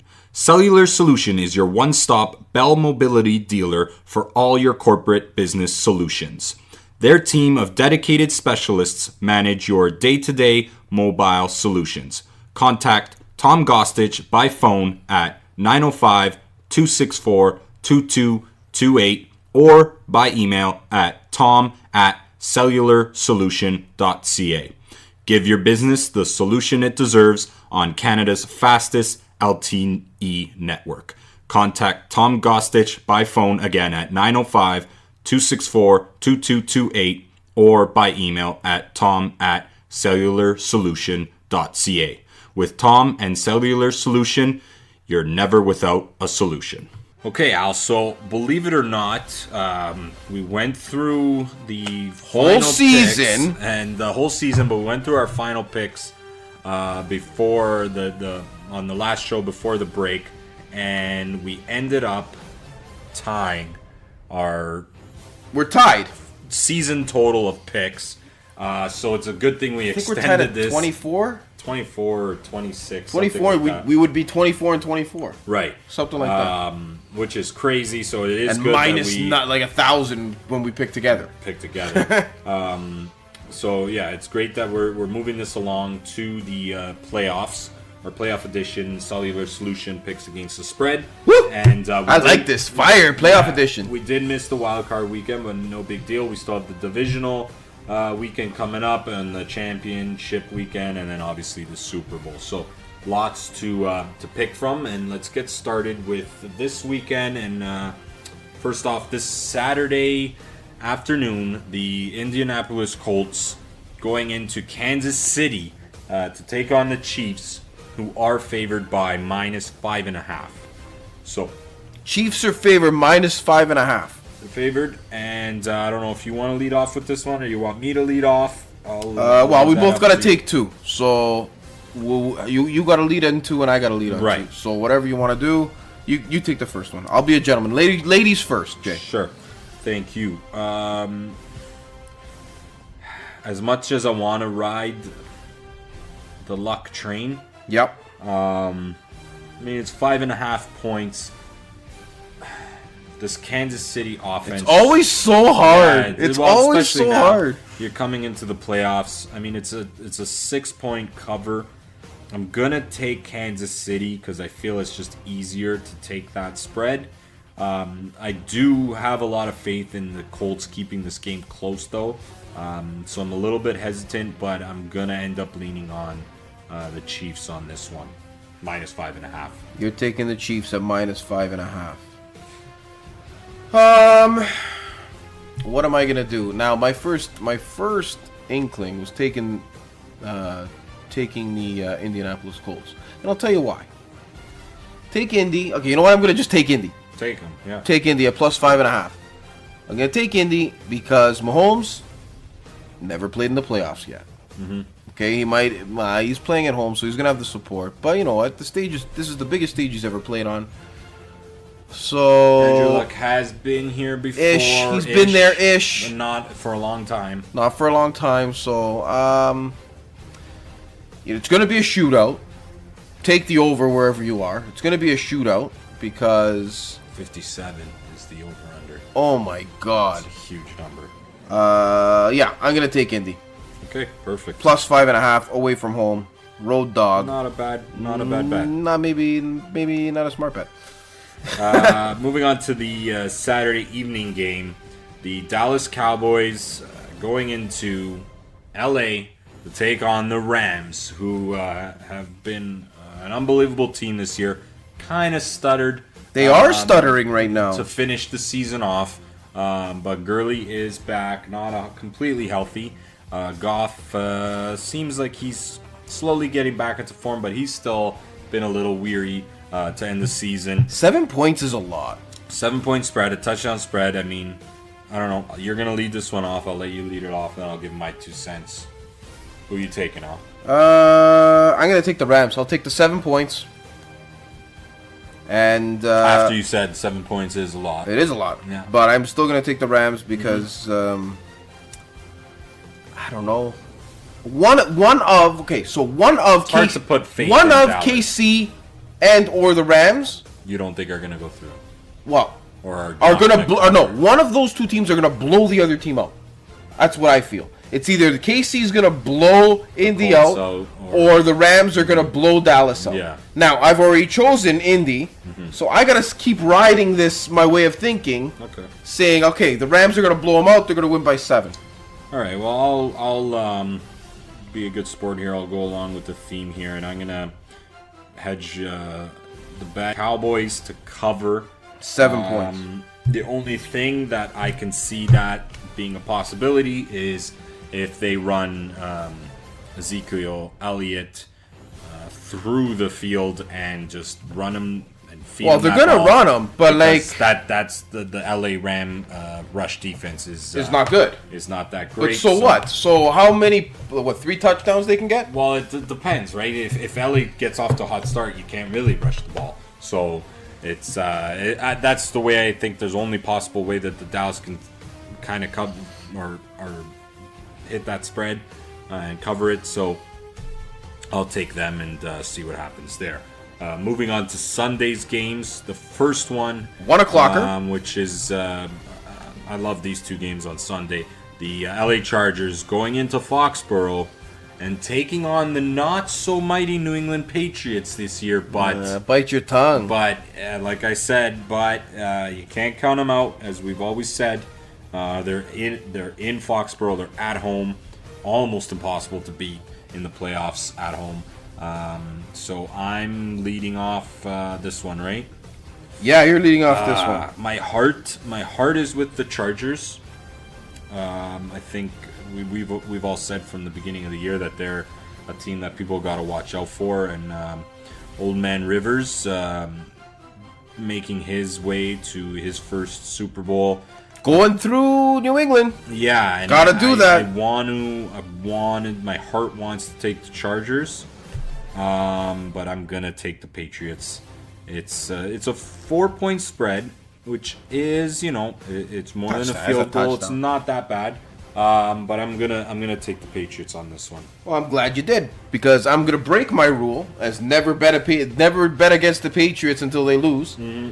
I'm gonna bet against the Patriots. Yeah, I'm gonna take the Chargers at +4. I was hoping you were gonna take the Patriots because I knew the Chargers were. I think the Chargers are gonna win this game. If there was a time to buck the trend of the Patriots at home, I feel this year has. Oh my God! But can you see Brady losing at home in the playoffs? Well, how do you see Brady losing at home in the playoffs? You can't. But if you had to pick a year.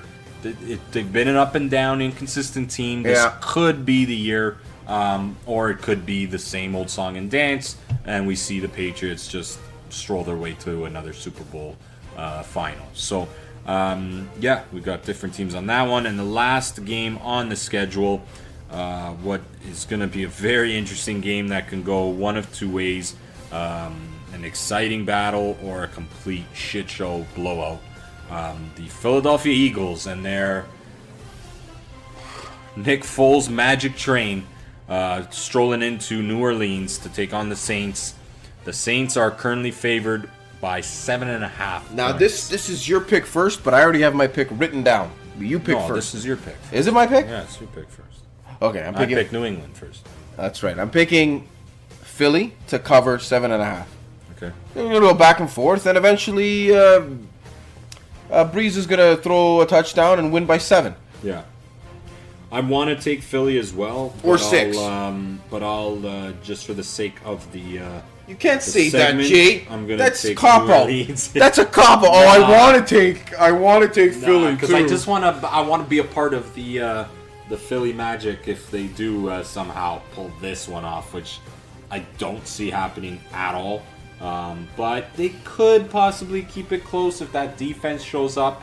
But listen, Chicago Bears aren't New Orleans offense. Absolutely not. Well, but I think 7 points is enough in a playoff game for me to pick Philly. Yeah, it's not a bad bet. So I'm going to take the Saints. All right. And that wraps up the divisional weekend, NFL playoff weekend. And that's it. There's four now, then 2 next week, and then 1 more. So it's gonna be interesting. I can't believe we're tied after the whole year. After 16 weeks of bets. Terrible. We're so bad. Or we're just very mediocre because we're 500. Both 500. But that wraps up our first playoff edition of our NFL Weekly Picks, brought to you by Cellular Solution. So before we jump into the next part of our show. We did it quickly touch on our sit down and our interview with Matt Piva, former OHL player, played in the Italian Hockey League, current AAA coach. Sat down with us and we talked a lot about the state of Hockey Canada from the grassroots up, and also touched on some of his playing days. Some interesting stories of his playing days in the Italian Hockey League. So we're going to tee that interview for you guys up and sit back and enjoy. You're listening to Matthew Piva on the Red Leaf Sports Podcast. All right, we are pleased to have joining us on the podcast a local guy and former OHLer. Niagara Ice Dogs, Oshawa Generals. Caused a little stir this week. You may have read his stuff. You may have seen it. You may have commented on it. And we're really honored and happy that he's given us some time to come on the podcast and talk about it. And that is Matthew Piva. Matty, how you doing, man? What's going on, boys?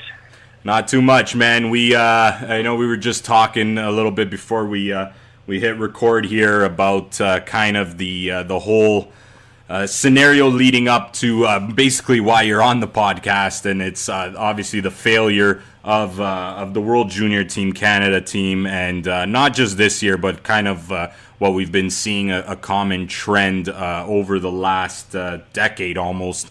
And you wrote that great little 4-page kind of rant as you explained it. Caught a lot of people's attentions, and basically we're gonna tee up, and we want to know just kind of what went into it, what led you to write that, where these thoughts coming from. Give us the whole spiel from the start. Yeah. So, anyways, like I was telling you, it was just. I mean, World Juniors is the national or the global stage or the world stage, if that's what you want to call it, on junior development and programs in countries. And watching it over the last couple of years, I know that they won a gold last year, but I mean, you go from 2004, 2005 to 2010, where you lose like a couple games in a span of 5 years, and then you go back to winning 2 gold medals for a nation like Canada over the last 10 years.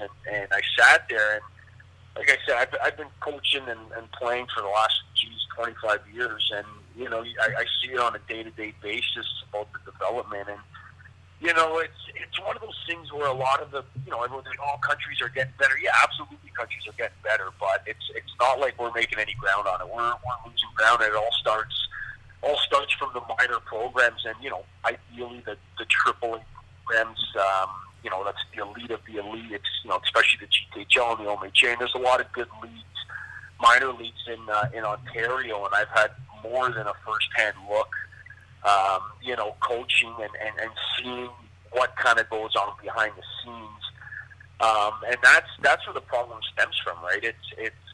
It's a money-driven industry, and you talk to 1,000 people, and 999 of them are going to tell you the same thing, right? It's all about money and politics. So I'm going to stop you there. Let's give the listeners a little background. Exactly, like what's your experience in like coaching in AAA? So like, where do you coach? So I played AAA for minor Adams, minor midget, and you go through the whole draft. And the OHL. Pardon me? And also in the OHL you played. Yeah, absolutely. So you get drafted, and most people are getting drafted from, the GTHL and the OMHA and the Alliance, and there's a bunch of minor hockey leagues that make up, but there's, most of the draft back then was all Ontario, and now you'll slowly see a lot of Americans in USHL, and a lot of these guys are kind of taking over, and Europeans, but, when I stopped, I played in for 5 years, and then I went to go play pro in Italy for a bit, and then when I came back, I had the opportunity to jump on a minor midget AAA bench with the Don Mills Flyers, and that team had, I'm sure most people heard of a kid. He's a mediocre hockey player named Mitch Marner. Never heard of him. Who? Yeah, Mitch Marner, I think something like that. Marner with an M, or is that an N? Silent N? Yeah, he's an average hockey player. But yeah, so I got the opportunity to jump on that bench, and it was something that I immediately fell in love with. And geez, that was probably about 7 years ago, and I've been coaching in the league for about 7 years now. And you see, as a player, you see all the BS, growing up, and I mean, it was never as bad as it is now with all the politics and all the the tax write-off parents, as I call them. Matt, that's what I wanted to ask you about that. So, like, I definitely, obviously, I read your Instagram rant there and your article, and like when you're born in '88, right? So you were playing minor hockey in the '90s, obviously the late '90s, right? Yeah. Like, was it?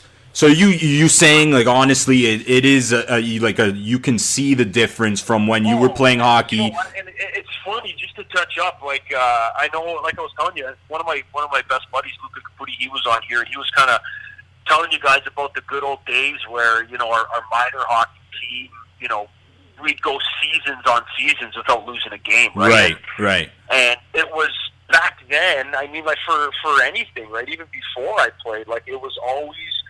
AAA is the status of the best of the best. It's the best kids whether you're rich, poor, fat, skinny, ugly, pretty, it didn't matter, right? It was the best of the best. And then as the years got on, it was slowly, you would start seeing, these. And again, I'm not here bashing kids. Obviously, I love kids, and that's why I do what I do. But you start seeing, those mediocre kids that are on the ice, and it's, how are these guys playing AAA, and how is this, and how is that? Then when I got into coaching, you'd be coaching, minor Pee-wee, minor Bantam, AAA, and it's like you sit there and you're like, how are these kids competing at this level when kids can't shoot, kids can't pass? You wonder, how they've got to where they are. It's become a business, basically. That's all it is. It's right? become a business. And, it's sad, and I had this conversation with a couple people, and it's like, if you go to a AAA game any age right now, and you got two teams on the ice, and you put a blank jersey on every kid, and it was just a skate, you would, like, other than the odd few that are obviously fun, you wouldn't be able to tell who was single A, who was double A, who was triple A. Mm-hmm. I mean, it's, I've seen and I've trained for years, house league, single A, double A, triple A, and I was always a coach where I like to pluck kids from the double A program if I'm coaching triple A, rather than, most coaches like to recycle triple A players. Mm-hmm. It's like when you're recruiting and you're building your team, it's an easier move for a coach to go after, a kid playing triple E. It's an improvement process, right? So if you're trying to get this kid, and you're talking to the parent, it's a lot easier telling them, I need this kid, from the Marlies or JFC rather than the Vaughan Rangers or the Vaughan Panthers, right? If his play warranted it, right? If he was good enough and you saw that he was good enough. Exactly. And the thing is that, these single A and double A programs, there's a lot of good kids and a lot of talented kids that just don't get the opportunity, right? And they don't get the opportunity whether A, they can't afford it. I mean, AAA is ridiculous. The cost to play hockey nowadays is between registration at in a AAA program on average of 5 to 7, $8,000, and then wow. You got your away tournaments and you this and you got that and you got your your sticks and equipment, like, it's turned into a rich man's game, which I understand, but, it's the other things where, you get these mediocre kids or these bottom end kids or, these single A kids or double A kids, that belong there, and then it's, dad knows this guy, dad knows that guy, and dad's going to reach out and fork over this so his kid can play at that level, and he can wear his AAA jacket to school, and his dad's got that status. It's all become a status. And it's sad because, kids get to an age and, coaches get to situations where there's only so much you can do. And it's the old wise tale where, parents pay coaches to get their kids on the team. And does it happen? Yeah, sometimes. But it's more of an old man's club. Who does work with who, and who's this, and who knows this guy, and this guy knows the coach. Right, the connections, the who knows who. And that's all it's come to, right? And then you get into a situation where, it's hard to operate a team because parents evidently start running the team.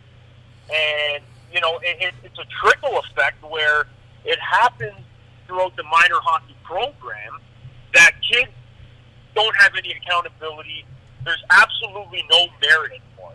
Before, if you were good, you were good. You played, you earned your ice time.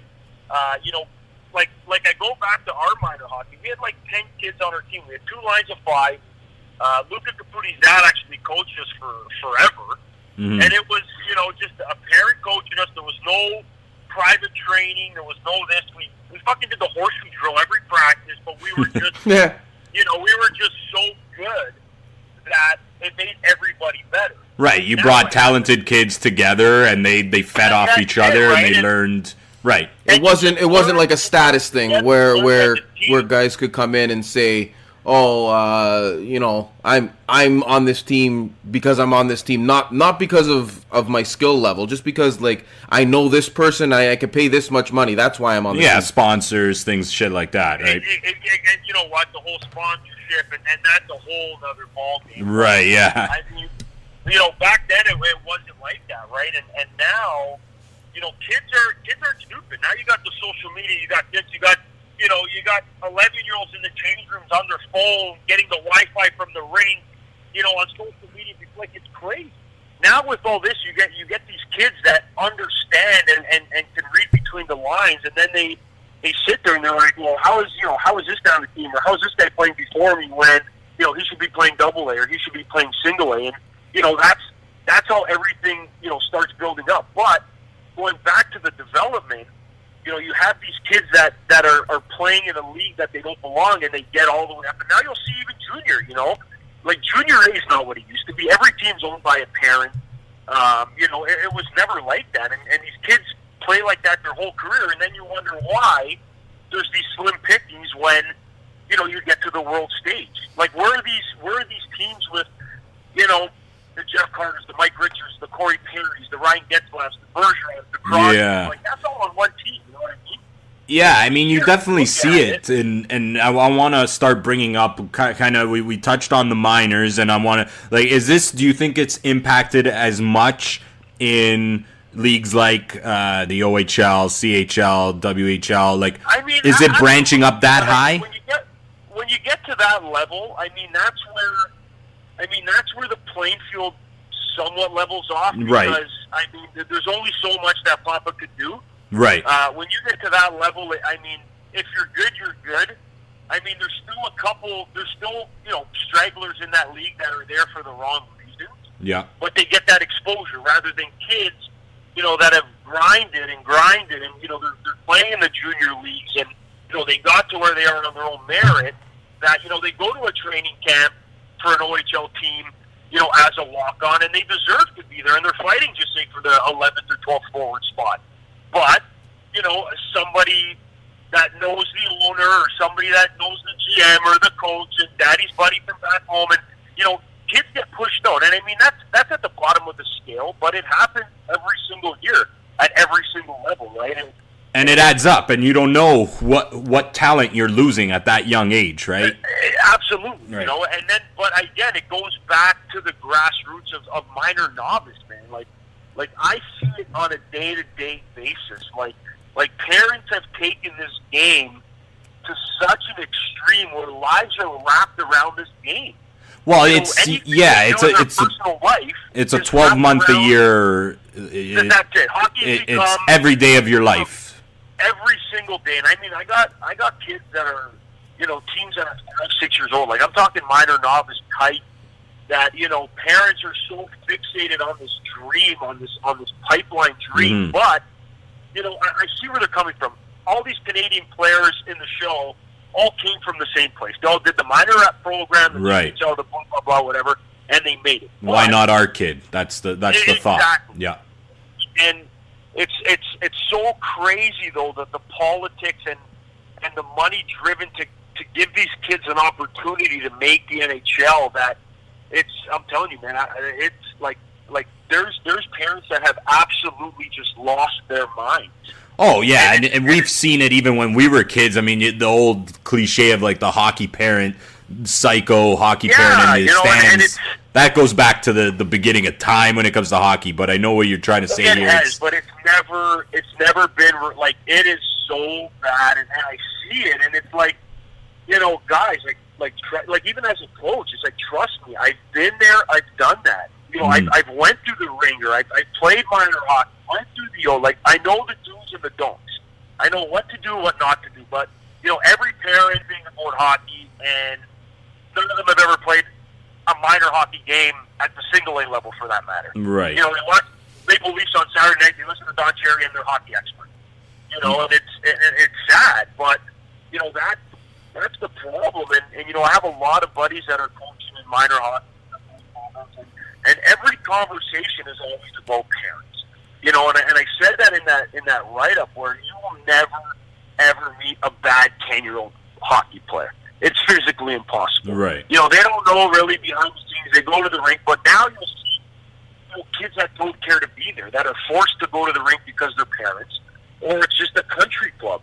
They go there, they want to hang out with the guys in the room. their dads are both buddies, and their lives are wrapped around hockey. Every conversation they have is strictly about hockey. And minor hockey, for that matter, and their kids, and the gossip, and chirping other kids, and, there's websites. There's this website that's been around for years, minor hockey forum, and it's legit keyboard tough guys, parents. I never understood that. Why they would even, like, what is the point of that? Honestly, it's losers. It's losers that have no life, that go on this website and bash kids, bash coaches, bash parents, all anonymous. And I'm telling you, there's parents that occupy 5, 6, 7 hours a day of their life. It's crazy. Going on this thing. And that thing is the epitome of minor hockey. This website causes more problems, more drama, more BS than anything. And it's all anonymous. It's all people bashing kids. Parents. Anonymous. That's the key word right there. That is the downfall of minor hockey. That's where all the problems stem and root from is this website.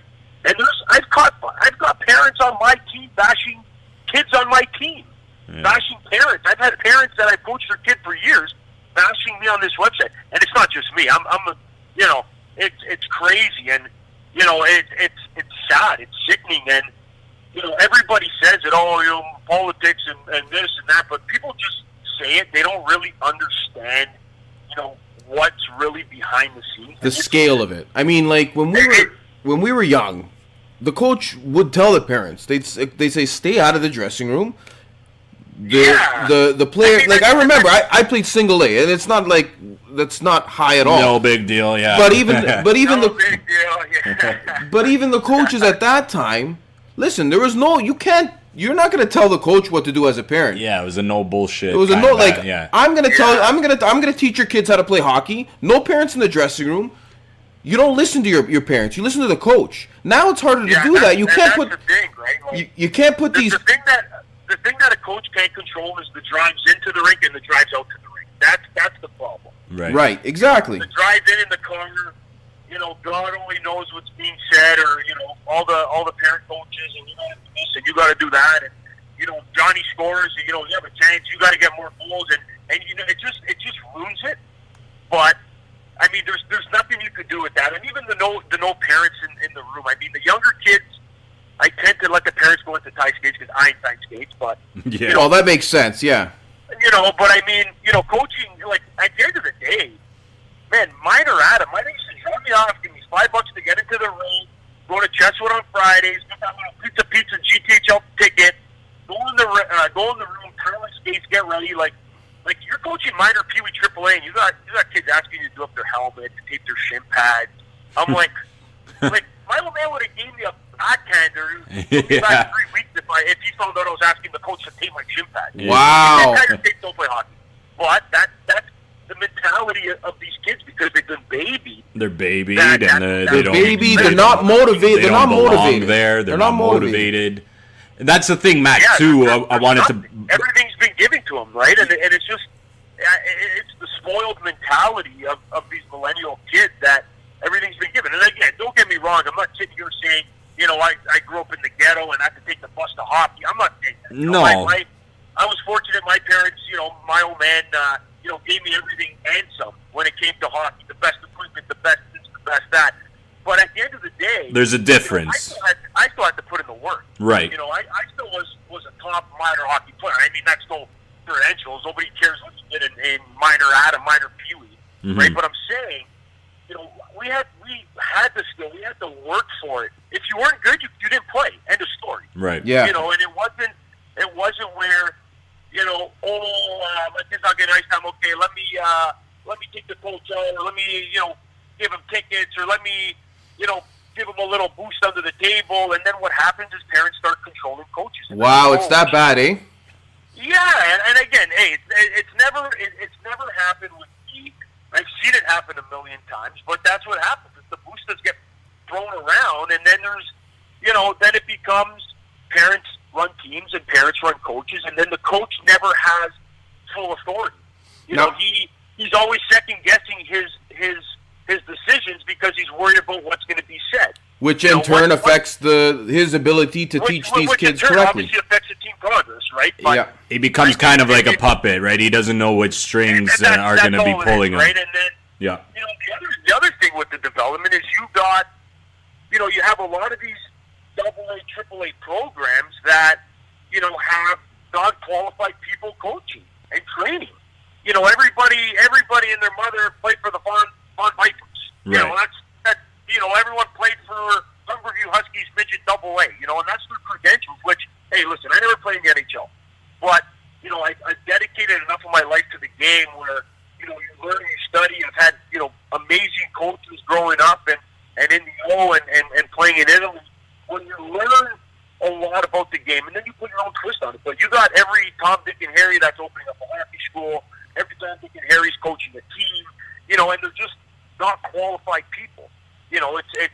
Is that because there's a shortage, or is that because the people running the team are again hiring people that are connected? You know what I mean? It's a little bit of both, but I mean it's the paid coaches. That's the big thing. That is the you big have thing. minor novice teams that have a budget of $20,000 for a coach. Yeah. Minor novice. These kids are still working on snow angels on the ice. Like, wow. But everybody needs, this guy. Oh, this guy played pro, or this guy played in Yo, and he's our coach, and he's doing this, and he's doing that. And you know what? I went through it too. Like when I started off, that was my thing. I built a resume, and I got into the business, and those are my credentials. That's what made me who I was, and that's how I got a lot of my gigs. I understand. But now, everybody and their mother has a hockey school. Everybody's the best coach, and everybody's the best developer, and everybody's this, and everybody's that, and nobody wants a parent coach anymore. A lot of organizations are kind of taking that out. So now everybody's got to be keeping up with the Joneses. That's all it is. Everybody's got to get, the paid coach and this guy and the ex-pro and this and that. But like you said, there's a shortage, so they go down the list and down the list. But it's just a saturated business with shit. That's Yeah, it's all. watered down. It's watered down. It's garbage, and I'm Yep. telling you, I've coached, I've played. Like hockey right now is garbage, and people that are in the industry, people that have played, people that have grew up in my era that have played will tell you the same thing. Like hockey in Canada is not the same. It's not. Are you talking about OHL, CHL, all the way up? Dude, I'm talking from minor Adam to the NHL. And, All the way. and you're saying And everybody, McDavid's one out of a billion. He's a one-in Greatest generational player, on the planet. right? You won't see another McDavid for another 5-10 years. Easy. Easily, at the least. Crosby. Right. Like Crosby's a 14-year vet. He's been in the league 14, 15 I know, years. it's these are generational players, though. These are unique players. You're talking talent across the board, skill across the board. Exactly. And if you look, all these talented guys coming up, they're all American or European. Other than McDavid and maybe a couple other guys. So you're saying minor hockey in like the States is totally different. It's not like this. And then again, the guys like Marner, and in my eyes, I'm a little biased. I think Marner's one of the best players in the league. But, there's all these other, you look at the top of the list, top 10, and if there is a Canadian in there, they're at the end of their career. Yeah. All the big wigs, they're down, and I don't see, that generation, that new crop of kids coming up, other than, McDavid and Marner and these other guys. Yeah, but these guys are in the league already. Like the World Juniors. Exactly. And again, they're still on their technically entry level deals. Mm-hmm. So they're still in their first 3 years in the league. But I mean, where do you see these generation of players? I don't see them. And I watch a lot of hockey. I watch minor hockey. I watch junior hockey. I watch NHL. And I'm not seeing what this country is used to. This is hockey in Canada. So Hockey Canada has a problem. How do they fix this problem? Like, how do you even regulate something like that? You know what? I remember Brian, one of the Sutter brothers was the coach there for the World Jays. He said it best. It's too much robotics. It's too much X and O's. They're not allowing players to do what they do. They're turning away from a lot of the skill set. You watch a lot of these guys, the Finlands, the Swedens, the Russians, the Americans. They're so talented. And I'm not saying Canada doesn't have talented players because I would be lying. But there's nowhere near the amount of talent and skill that some of these other countries possess. Like, you're talking Canada. You know, the GTHL's got like 40,000 players registered every year. You know, that Switzerland coach said it best. They had like, what, 160 players in their senior program? Yeah, well, look at Finland, 5.5 million people. Like, it's ludicrous. Yeah. You know, and for a country like Canada in Vancouver, you know, and everyone's like, oh, Finland played so good, but it's a 1-0 game. 5-6 years ago, that 1-0 turns into 6-0 in a blink of an eye. Right. You know, bad bounce, broken stick, I get it. Hockey gods weren't on our side. That should have never been a 1-0 game. You know, and it's just, you know, it's the mentality, it's the heart, the balls, as I call it. There's none anymore. The game has changed so much, you know. And I go back in the day, like, you know, guys like Steve Downey. You know, a guy like Steve Downey playing World Juniors, he was never a sniper. He was never a 100-goal scorer. But, you know, the teams were built where these guys would go up against other countries, and teams were petrified. Yeah, and he played a role. He played it. Yeah. Guys like Jordan Tutu as well. Like players, other countries were beat before the game even started. Now, there's no threat. Nobody's scared of Canada anymore. Nobody. No. You know, and that's the big problem. Nobody's petrified over to play our country anymore, which is sad. Well, that's the thing, Matt, is, you know, Al's not a big fan of the World Junior Tournament. Not anymore. I used to be. I used to be. I still watch it. Like, I'll watch every game as much as possible. And, you know, we're guys in our mid-30s now, so we've been around the block when it comes to this tournament. And I don't know if it's maybe just age, but man, the luster, the excitement, the hype that used to be around this Canadian team. Yeah, it's not there. There's something different. You know, like I remember when I played in, you know, like World Juniors was sick because you had buddies playing there, and you know, you watched it, and these guys were shaking on the bench, like whether they got one shift or 30 shifts. Like, yeah. These guys were going out and killing themselves. They would do anything, and you know, it's not about toughness. It's just being mentally tough, you know. And it's in Italian they say "voglia." They had it. I don't see it anymore. You know, there's no drive, there's no passion, and you know, I know it sounds cliche, and you know, when they score, they shake their emblem on their jersey, and obviously these kids are passionate. Yeah. You know, I'm not saying that they're not, but it's missing something. You're missing something in this program that clearly has shown. You know, you don't go from winning 5 or 6 gold medals in a row to winning 2 in 10 years. There's clearly a problem. You know, and again, I'm a firm believer that it starts from the grassroots, because 10 years ago, the World Juniors this year, those kids were playing minor Adam. Right. The GTHL or the Quebec minor league. So they all came from the same place. You know, and it's just, it's just a big problem, and you know, it's got to change. And you know, do I have the solution or the answer for it? Absolutely not. Like, I have my opinion. I mean, you know, whether my opinion is valid or not, I've been around junior and minor hockey more than most people, that I see where things develop and, you know, where things are wrong. And that's my honest opinion. I think that's the biggest problem is the politics and the BS that comes with hockey. Yeah, you've seen it, kind of the ins and outs, the top to bottom way. And actually, Matt, just honestly, boys, it just makes total sense. Yeah. There's no other explanation. The training's getting better. You know, you got kids on there 6-7 hours a week extra. Yeah, but do you think, Matt? Do you think that's almost bringing? So, you know, we just talked about the politics and the business-like mentality when it comes to teams. Do you think that maybe overworking these kids like 7 days a week, 12 months a year? Do you think that's turning off a lot of potential extremely talented players? Like, we're going. I think Ryan Whitney on Spin Chicklets said about Russia's kind of they're going through something as well. Like, they're working their players like they're robots, and it's. Do you think that's turning off a lot of kids, a lot of talent? They get burnt out. They're kind of getting sick and tired of it. They're losing that kind of love, that love for the sport. That heart. Do you think that has anything to do with it as well? It's like that's another thing. You go from, just say beginning of August, most minor hockey, the regular season starts, just say mid-August, between training camp. Most teams do like a preseason tourney, and then boom, you're right into the season. Season will go till about March, April, depending on how far you go. Trials, boom, are right in April. So right away, trials are in April. I mean, every single team is already picked by December.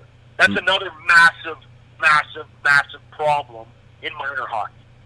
Is the way they structure it with tryouts, with recruiting. Teams barely get through a season.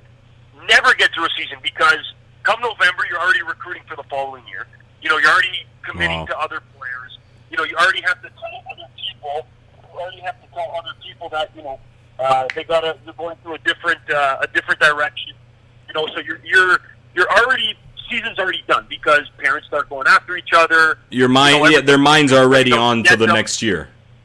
Yeah, exactly. In November, December, coaches and parents coming back are already recruiting for next year, focused on next year. They give up on the season, which is pathetic. Wow. It's happened ever since I remember, and I don't see a way to fix that.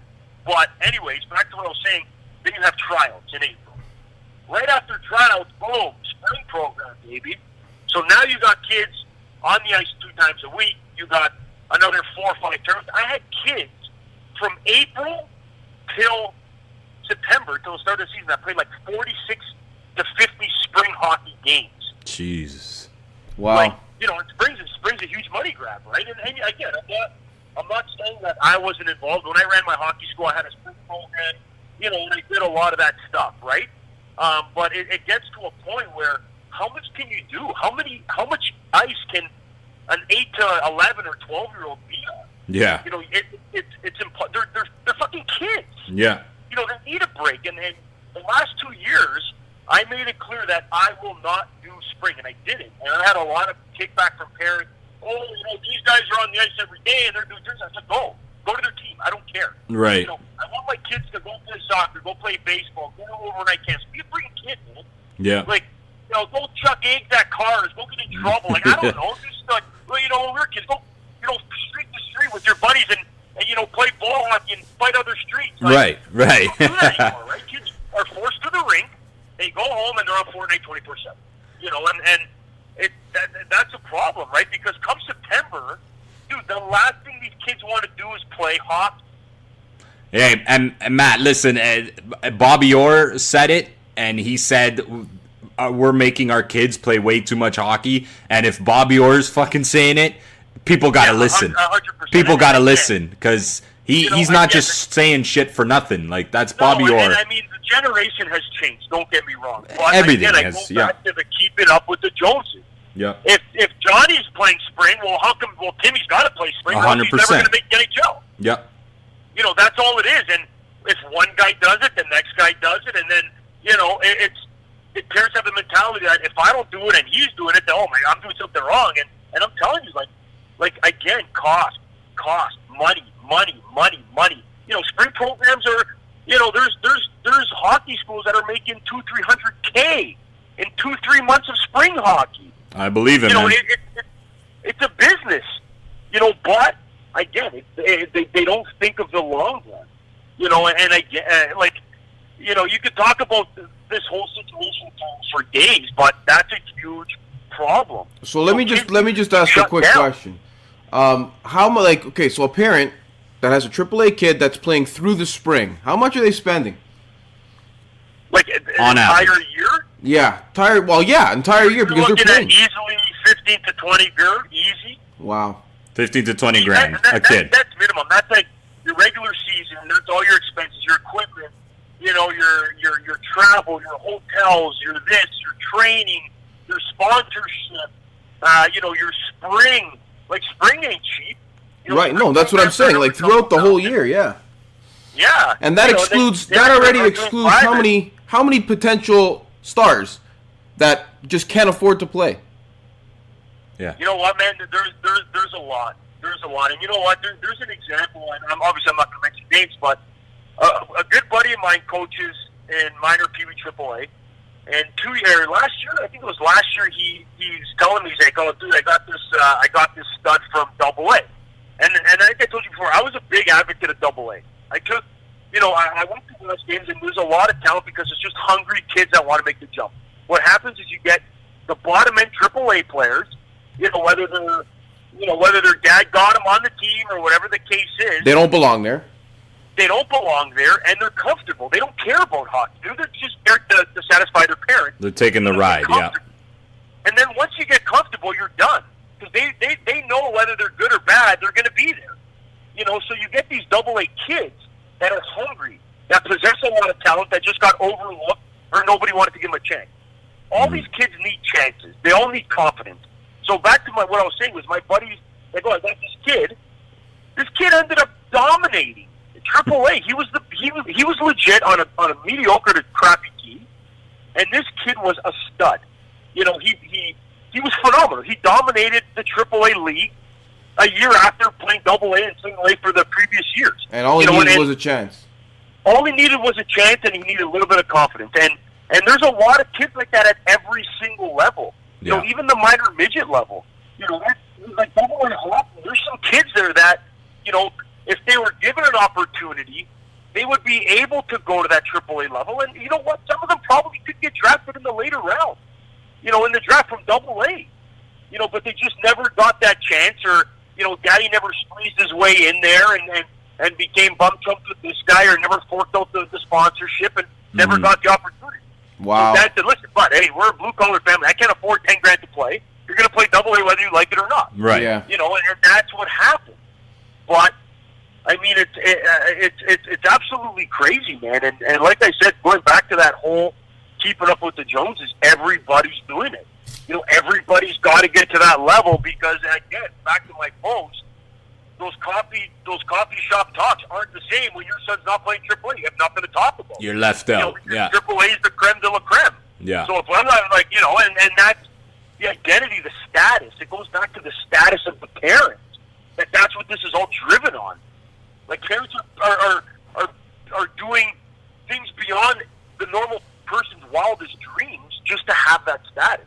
Now, you have this conversation with a random parent, I shouldn't say soccer because I know soccer parents are getting crazy too. Yeah, it's turning into the same thing. Seems like hockey has come onto the soccer kind of politics side. Exactly, But you go talk to one of your kids' buddies in class that doesn't play sports, and you tell them what you do on a day-to-day basis and how much money, and you tell them the dark secrets that you've done to get your kid there. Mm-hmm. Dude, these people think you're from another planet. Yeah. Like that's all crazy, and there's so much corruption, there's so much politics that goes on in minor hockey. I'm telling you, it's $1 billion industry. Yeah, Matt. And it goes from the actual league to the organizations, and then trickles down. Exactly. Yeah, it's a trickle down effect that has reached its boiling point, and it seems like.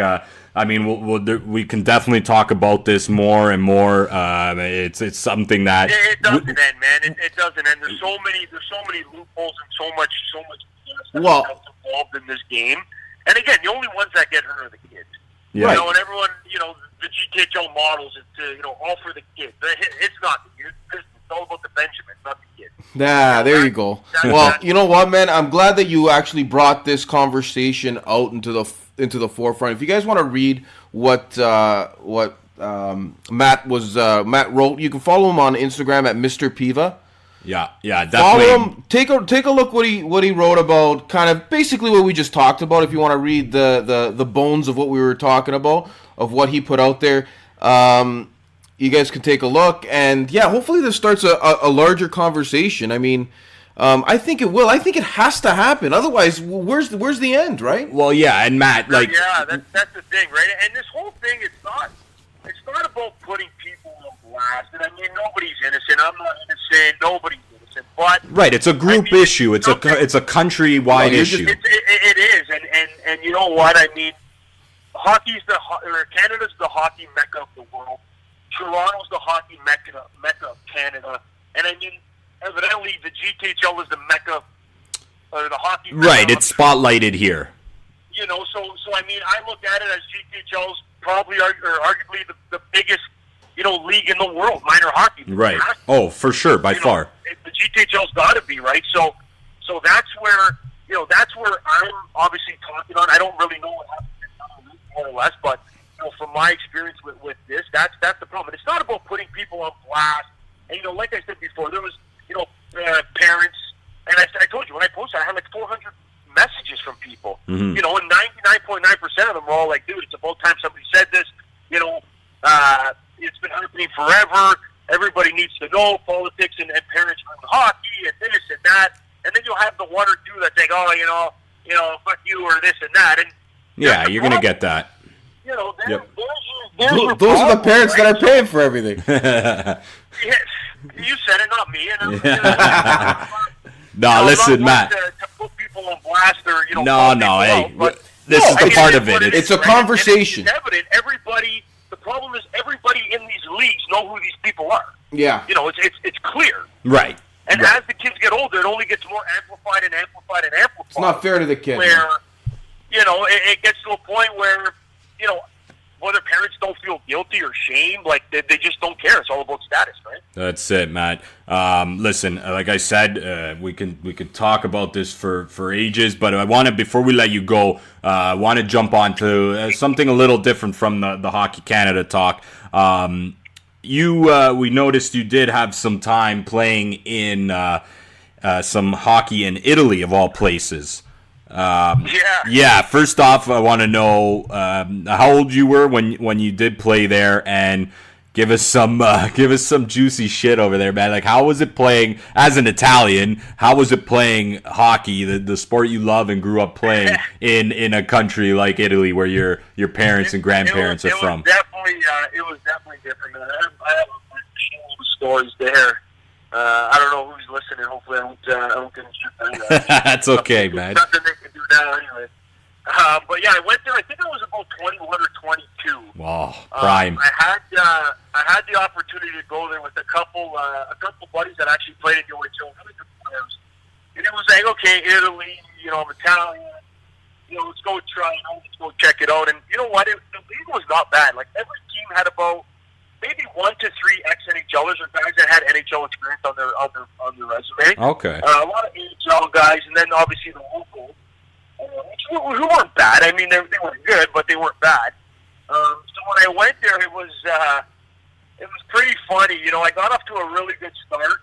I got off to a good start in the season, and then, like I said, the lifestyle kind of caught up, and yeah, started enjoying the Italian lifestyle a bit. Yeah, the $2 liters of red wine. I mean, it was fun. That's not your fault. Yeah, fuck. What do they expect? 21-year-old Canadian kid going to live in Italy. Right at the bottom of a gondola was my house. I lived with 2 of my buddies.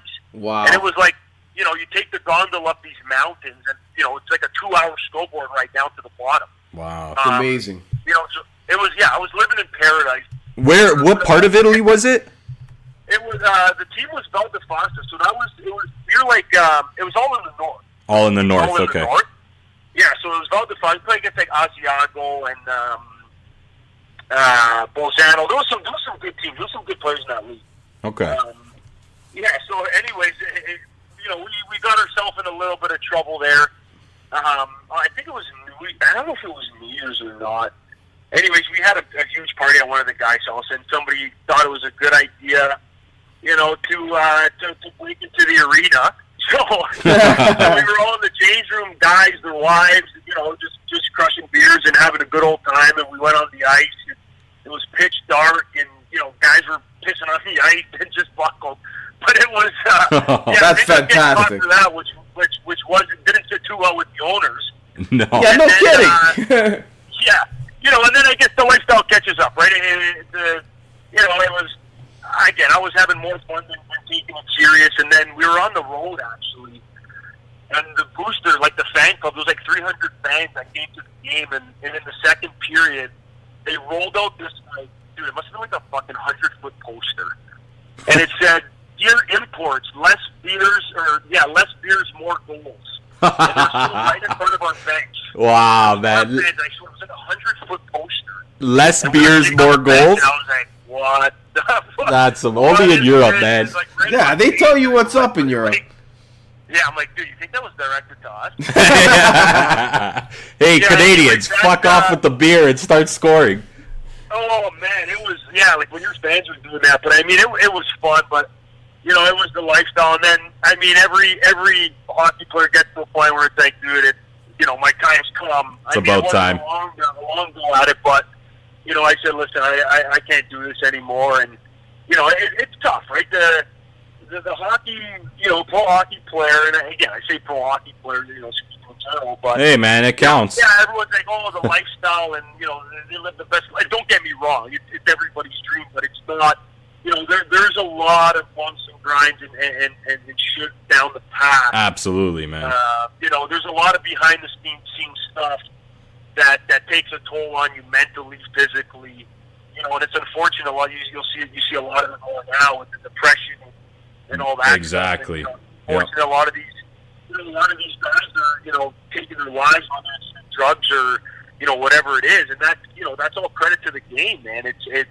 It's mentally draining, and again, like I said before, it's not like I've ever played at the show, and I played high level in the hockey where half of the league I'm very close with. Some of my best buddies are still playing there. Mm-hmm. And here when they come back, and I have a lot of buddies that are just like they're done with it. Yeah. They're just like their bodies can't take it anymore, their heads can't take it anymore. Yeah. So it's. I mean, it was fun. It was a fun ride, and if I could think differently, would I? Absolutely. I feel like I had the talent and the skill level to be making some serious dough. But I mean, do I have regret? Yeah, no. I mean, I had the time of my life. I had some of my best buddies playing the game that I still talk to now, and have very, very good relationships. So now, I kind of live the dream through them, just like some of these guys. That's it. Just like all of us bums on the couch. Nothing wrong with that. Yeah, exactly. Now I just sit here and go on podcasts and jerk these guys. That's it, man. You could. Them on what they- We're running out of time here, man. But we wanna say a big thank you to an awesome conversation and sit down. We'll definitely would love to have you on again, man. Maybe as a fellow Bruins fan like myself, maybe we can have you on. Hopefully, when they make the playoffs, and we could talk some Bruins hockey, man. Absolutely. Absolutely, man. You guys let me know. I'm definitely down. Hey, we would definitely love to have you back, Matt. So again, on behalf of Al and myself and the Red Leaf Sports crew, we're really pleased and honored to have you on the podcast, and we look forward to having you on again soon, man. Likewise, boys, and anybody, you guys or anybody listening, anybody needs real estate, you know who to call. Oh yeah, that's right. You can give a little plug, man. Hey, give was it that a free plug? Give a quick little free plug. Free Well, plug, the yeah. first one's free, man. What is business doing? Not a big deal. Or swipe up for the promo code. Yeah. First one's Yeah, free, so man. Anybody's looking buy, sell, lease, rent, invest. I'm your guy, man. Give me a call, Mr. Piva Real Estate. Boom. There you Like go, that. man. We're charging you next time for that. Yeah, anytime. No problem, but hey, we'll talk again soon, man. Absolutely. Thanks again, fellas. It was awesome. Awesome, Thanks, buddy. man.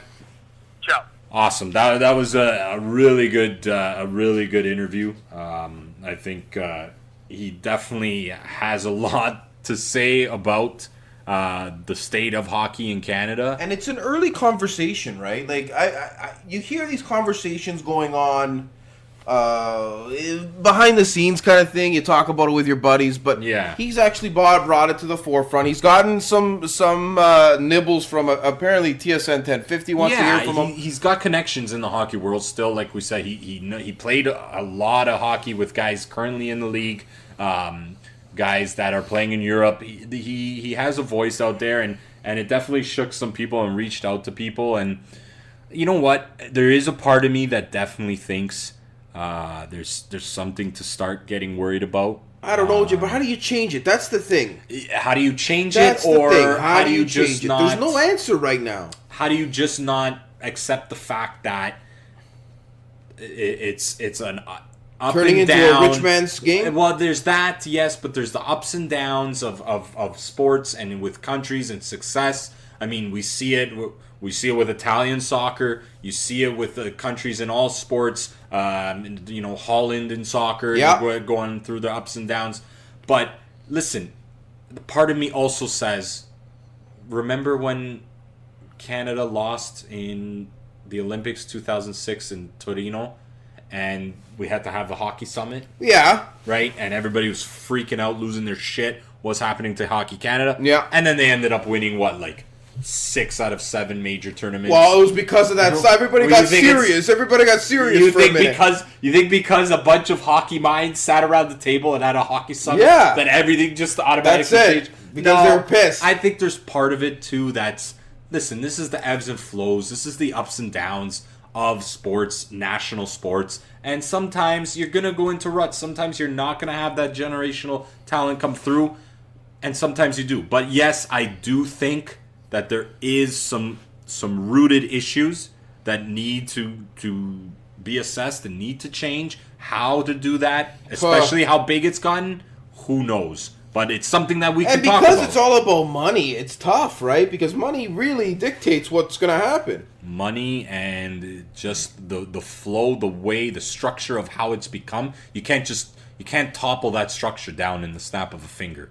It's going to take years and decades to redo it all. Like, Yep. where do you start? How do you take it down? And where do you start there's from? a whole other discussion that we really didn't touch on, which we might want to touch on another time, maybe with another guest. But the way that they're developing these young hockey players, only going half rink up until they're like novice, Yeah. no hitting, Yeah.